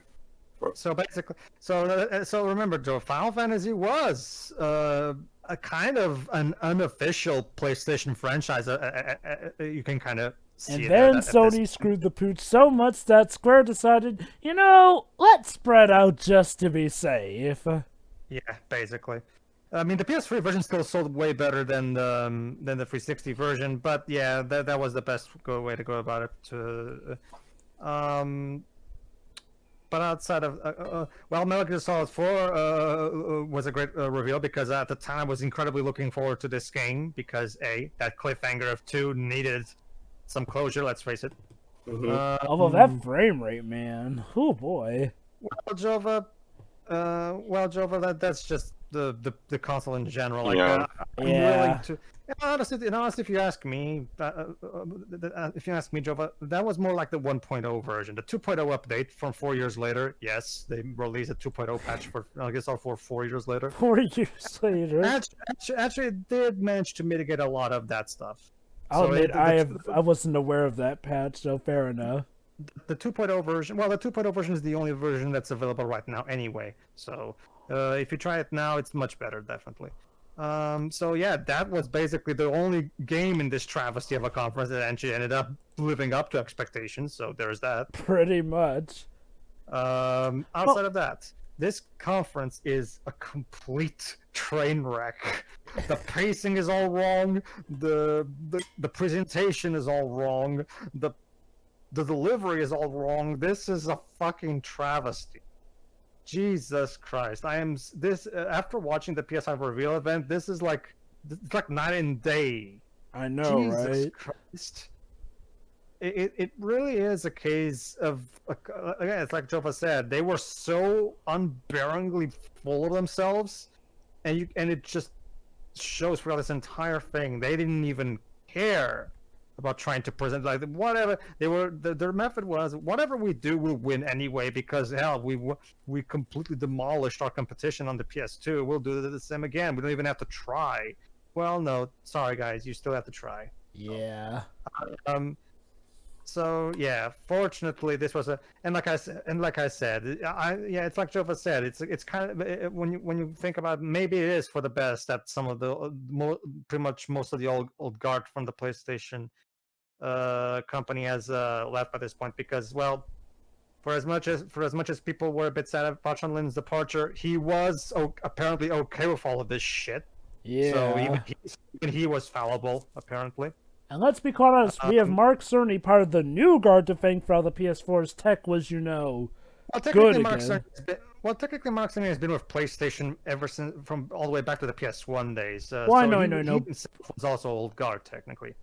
Okay, but he's sort of old/new guard in the sense where he's been around for a while, but in terms of being up in the higher ranks, he's kind of new. He's kind of like Koizumi in that regard. I guess the best way you can put it, Jove, is that he's technically part of the old guard, but he was so young back, back he was like 20 when he worked on Sonic 2. Yeah. For those who realize, so he was an incredibly young the developer at the time. He already had a great roles working on a lot of noteworthy games, but he was still really young. So, the point is, it's a good thing that Sony has managed to completely throw this thing behind them since then.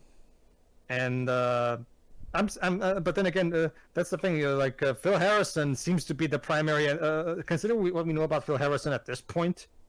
Who knows? Maybe he was the one who orchestrated this whole thing, and for some reason, neither Rai, neither Layden, neither Yoshida thought of telling him, "Dude, what the fuck are you doing to us?" and so even if they weren't directly involved, they were still complacent. So that's arguably just as bad. Yeah. No, sorry guys, I'm not gonna cut you slack for this. Someone who stands by and does nothing is arguably almost as bad as somebody who's complacent to it. Hell, shortly after this, Hirai stopped being a public figure for this thing, and Jack Tretton became the primary head of PlayStation, at least a figurehead, even if Hirai was still in the company. So there's that.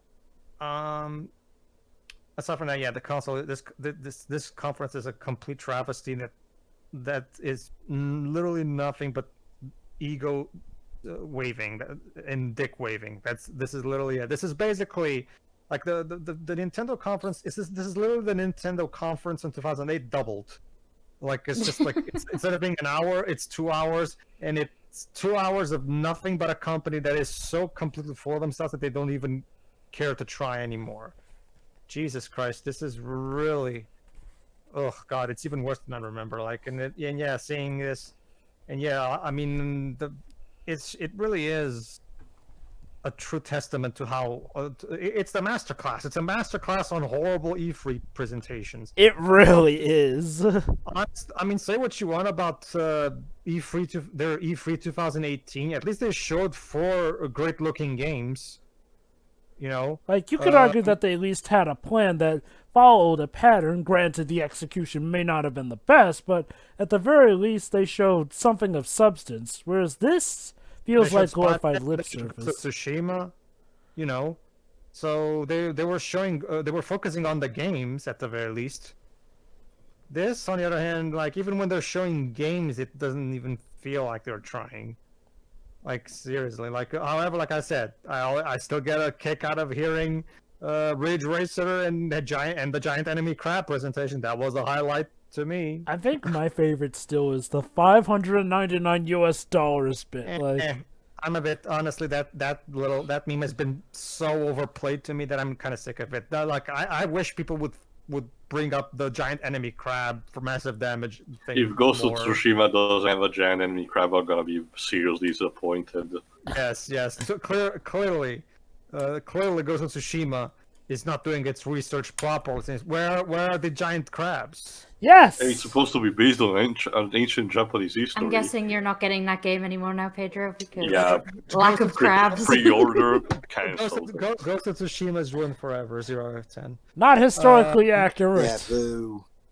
But now that I think about it, where were the giant enemy crabs in Shenmue? But anyway. Good question. Anyway, yeah, this conference is god awful. It lives up to its name and way more. Like, it's absolutely god awful and one of the absolute kings, if not the absolute king of bad E3 conferences, just because of how long it is. That Jesus Christ! I want these 2 hours back. This is literally, yeah. It's like you said. Yeah, you also said the same thing for the Nintendo conference. This is literally the Nintendo conference just doubled in size. Jesus Christ! It's the same. You see, Shiroi, here's that piece of shit again that you hated, except this time it's twice as bigger. There you go. Have fun. No. It's longer and uncut. Oh my god! It's whatever. Also, I've played PS3 games. I have not turned into a monkey. So false advertising on you, Sony. Yeah, this sucks monkey dick. So Teo.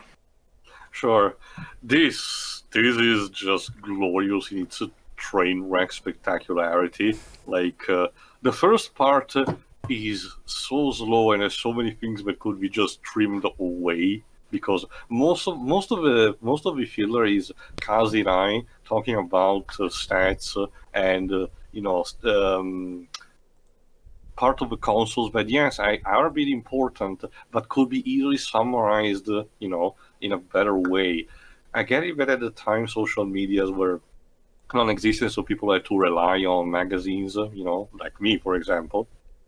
But I do believe that this conference could have easily explained the PS3 specs in a more concise manner without having to waste so much time, Then there's the schizophrenic editing, in a sense that we spend time on Gran Turismo, then on something else, then we go back to Kaz talking about PS1 emulation on the PSP, and then we go back to PS3 games. Then we get a proper, back-to-back trailer, then some gameplay, gameplay showcase, then just the guy from EA rambling about how their sport games are great, and we have also a bunch of other titles coming out, then to a parade of third parties, and then and then just another minor gameplay demonstration with the 6-axis. Like, who programmed this? That's the core problem. These, like, and I guess Mr. Baldy hair, Baldy no hair. Sorry. The elements are there, but they are arranged in such an unpleasant way that leaves such a tired, viewer at the end. Even I, who normally enjoy even products that go on for long, I'm mentally exhausted by this thing at the end, despite the enjoyment. So yeah, reverse problem of all: trim, and second, edit it better. As for the actual content, this is a launch for a console that if I ever saw one, because most of the titles actually look like they belong there. Gran Turismo is just a clear attack demo, that game 8 Days was just a glorified cutscene with some HUD elements into it to make it look like it was gameplay, similar to Deep Down for the PS4. And it got cancelled anyway. Yeah, pretty much. The only games that looked on par were Heavily Sword, and that was still a lie because the actual final build looks and performs differently than what they showcased, you know. And the third parties, MGS4 and Final Fantasy 13, and even those took a while to be released, you know, and had also their own set of problems. The others showcased the fact that the PS3 just was hard to work on, and the studios were essentially having to do forced labor in order to properly produce titles for this thing. And then there are just the awkward beams, the awkward situation that spawned the memes, the giant enemy crab as mentioned, the Ridge Racer emulation point, the $5.99, the price tag of $5.99 for this fucking thing. This was just, again, a glorious train wreck, but a train wreck nonetheless. It is good that Sony has learned many things after this.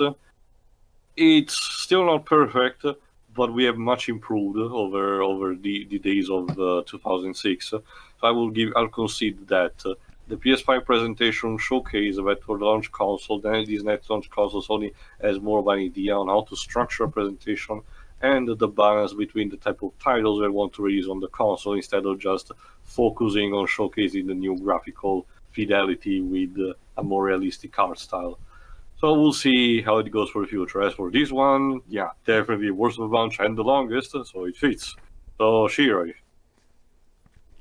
Well, that was absolutely the worst of the bunch. Definitely. Not even just for how long it was, I mean, the bragging.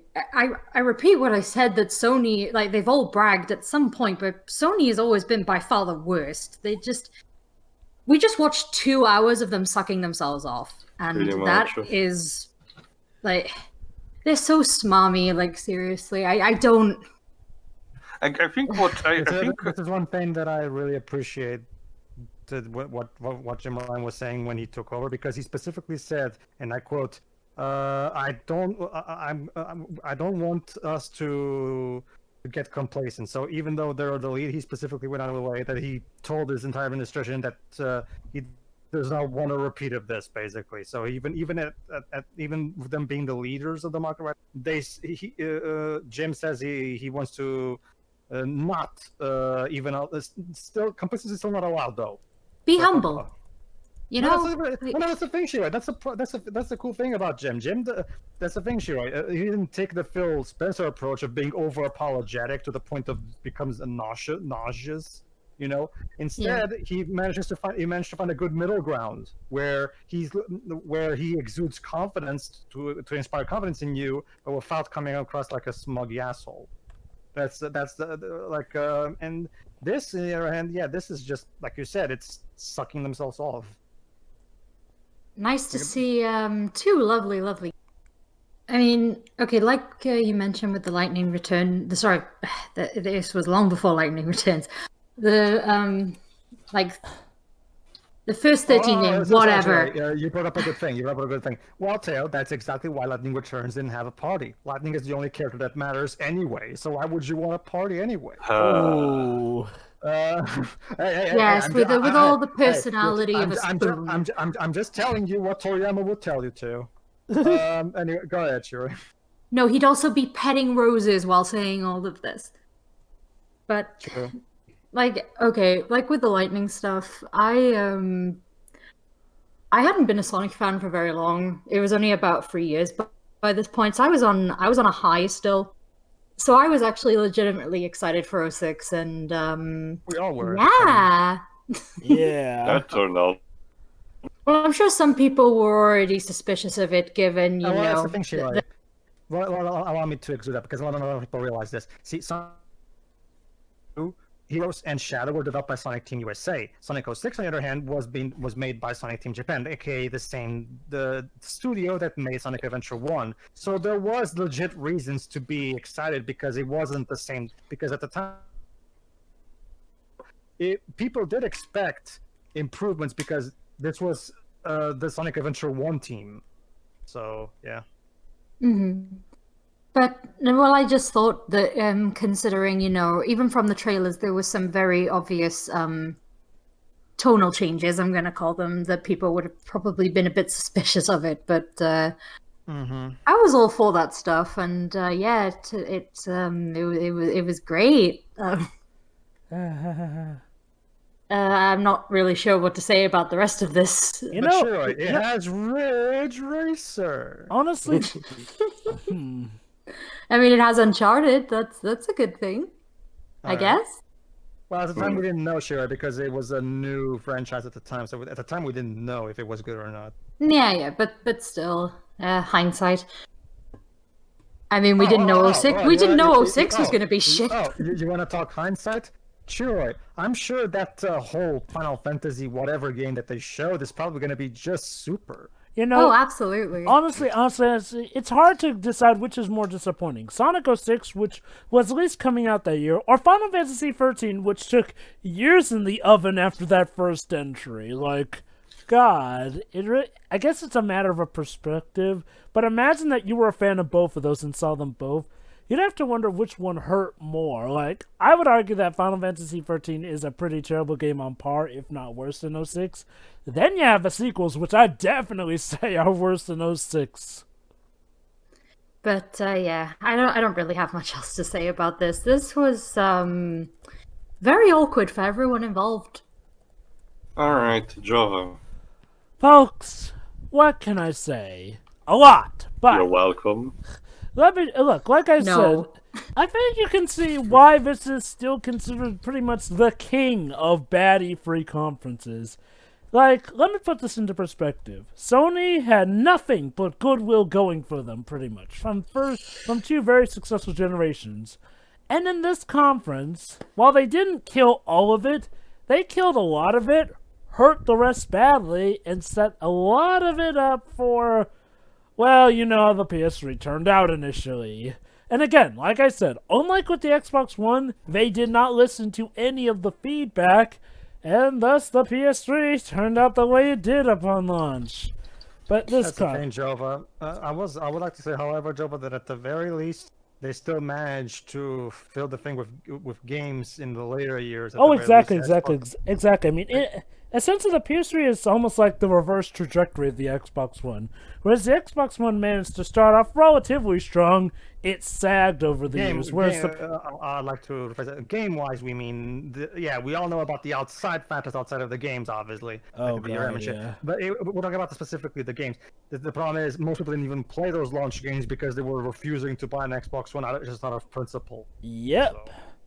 So yeah, it's pretty much the reverse of the Xbox One. The PS3 started pretty weakly, thanks to a lot of the bad will and the lack of games, but it would become better. But let's talk about this E3 conference. Man, if I had seen this live, I might have understood why my parents didn't want to get a PS... What? Yeah, me. Yeah. Oh, okay, Pedro. You've suffered a lot out of these, haven't you? Sure, you keep forgetting that I'm an old fart. Okay, I've been around way longer than you have. I'm curious, Pedro. What were your thoughts seeing this one live? Well, Jova, take a wild guess. Excitement for Final Fantasy 13. Well, yeah. Excitement for Sonic 06? Well, shut up. You were too. Excitement for You're Sonic... complicit in this. Were you excited for Sonic 06 as well, going off of that trailer? Well, like I told Shiroi, Jova, at the time it was being made by the Sonic Adventure 1 studio, though. True. There was genuine reasons technically was Adventure Free. Hey, look. Hey, look. Oh, yeah, it was. But the thing is... I won't hold it against you. Sorry. I was just as excited, if not more. Like I said before, originally I was sad that I wasn't going to be able to get a PS3 because I thought, wow, this had the latest Sonic game, and I was going to miss out on it. I was so sad. Then, oh boy, it turns out the Wii was the better console to get, not only price-wise, but games-wise, because what a train wreck. Well, the primary highlights at the time for me were Final Fantasy 13 and Metal Gear Solid 4, which were two, especially Metal Gear Solid 4, because remember, at the time we still were incredibly aching to see what transpires after 2, and so of course 4 was by far the most hyped up and anticipated Metal Gear game ever. Because because of all the answers that we wanted, you know, so it really was the highlight for me at the time. But unfortunately, that one did deliver, unlike the other highlight. So there's that. So strike one, miss another one. I guess. So Okay. at least it wasn't a 100% complete dud. I guess it was only 95% a complete dud. See, but yeah, back to it could be 5% worse. There's something. Maybe, but yeah, back to my final thoughts. It's like, well, this conference just entails everything that can go wrong at an E3 conference. The only thing it does better than the past E3s we saw was, well, and mind you, that's like better than Activision and Konami, so not even better than all of them, was that they managed to get a proper working camera guy and a theater. So yeah, those are two things, but okay. First off, the pacing is the pits. It is the absolute pits. It is terrible. Secondly, the arrangement of stuff. Again, whose idea was it to start going into the PS3 stuff, but then immediately go back to the PSP stuff? Like, talk about not having your focus on your new console, guys. Like, if you don't want to focus on it too much, why would the audience want to?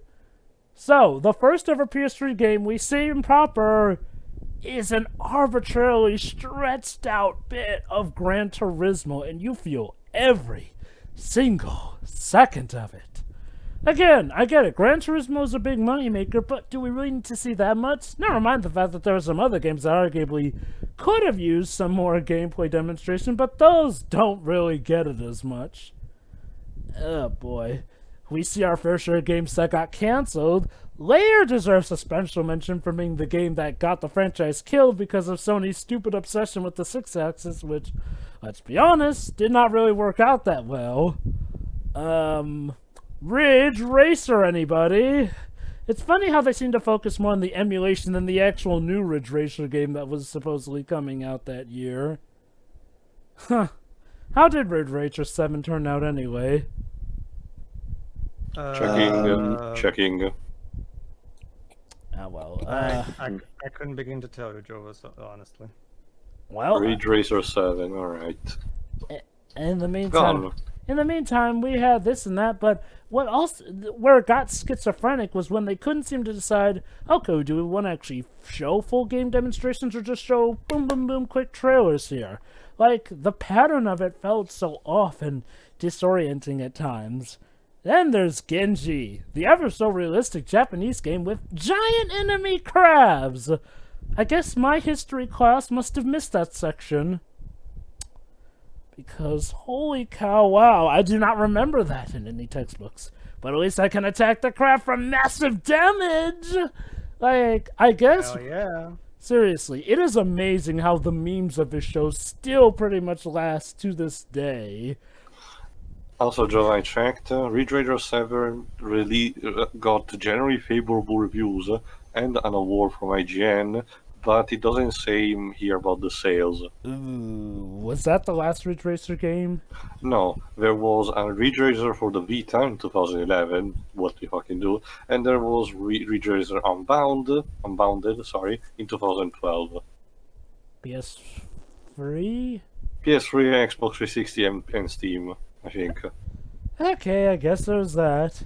Well, it's been still 8 years. Namco doesn't seem to have an interest in continuing the franchise. So yes, this E3 does have games. The problem is how they're presented through and through a lot here and there.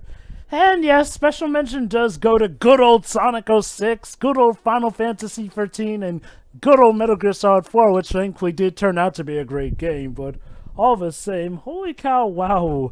Again, like with some of our previous conferences, hindsight really does come into favor, especially with that little bit about them making a game 6-axis centered. Oh, rest in peace, Lair.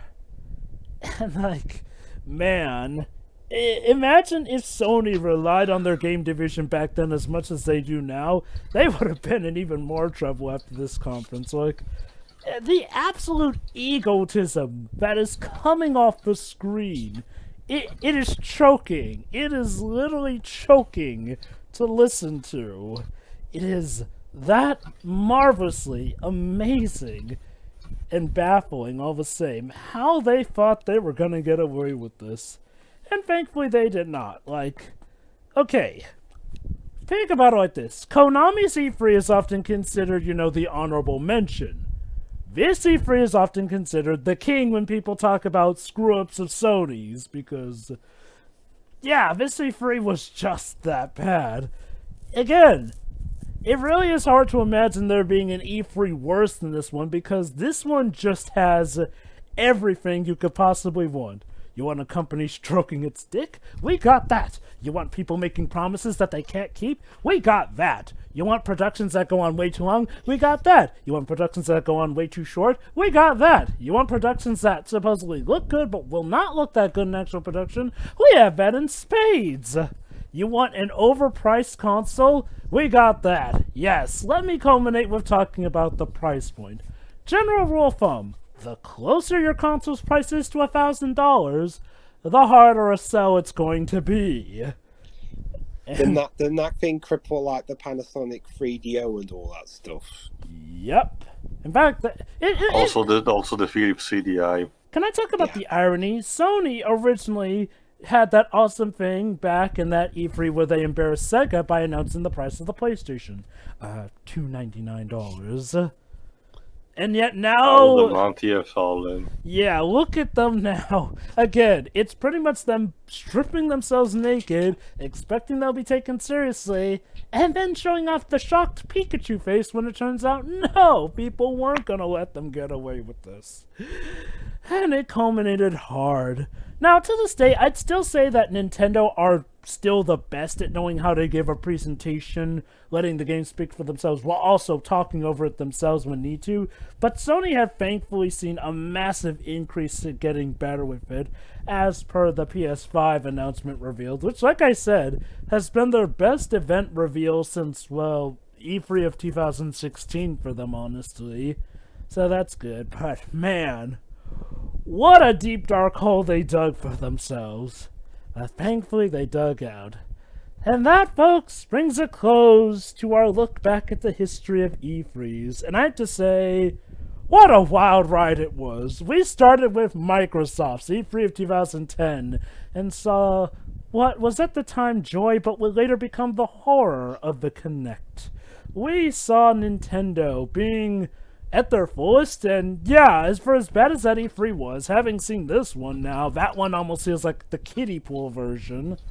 We saw Ubisoft trying to be funny but failing terribly with Mr. Caffeine, and then we saw the absolute travesty that was Jamie Kennedy at the Activision E3 of 2007. We saw Konami doing whatever the hell 2010's E3 was, and then there was EA. It's EA. Culminating in this.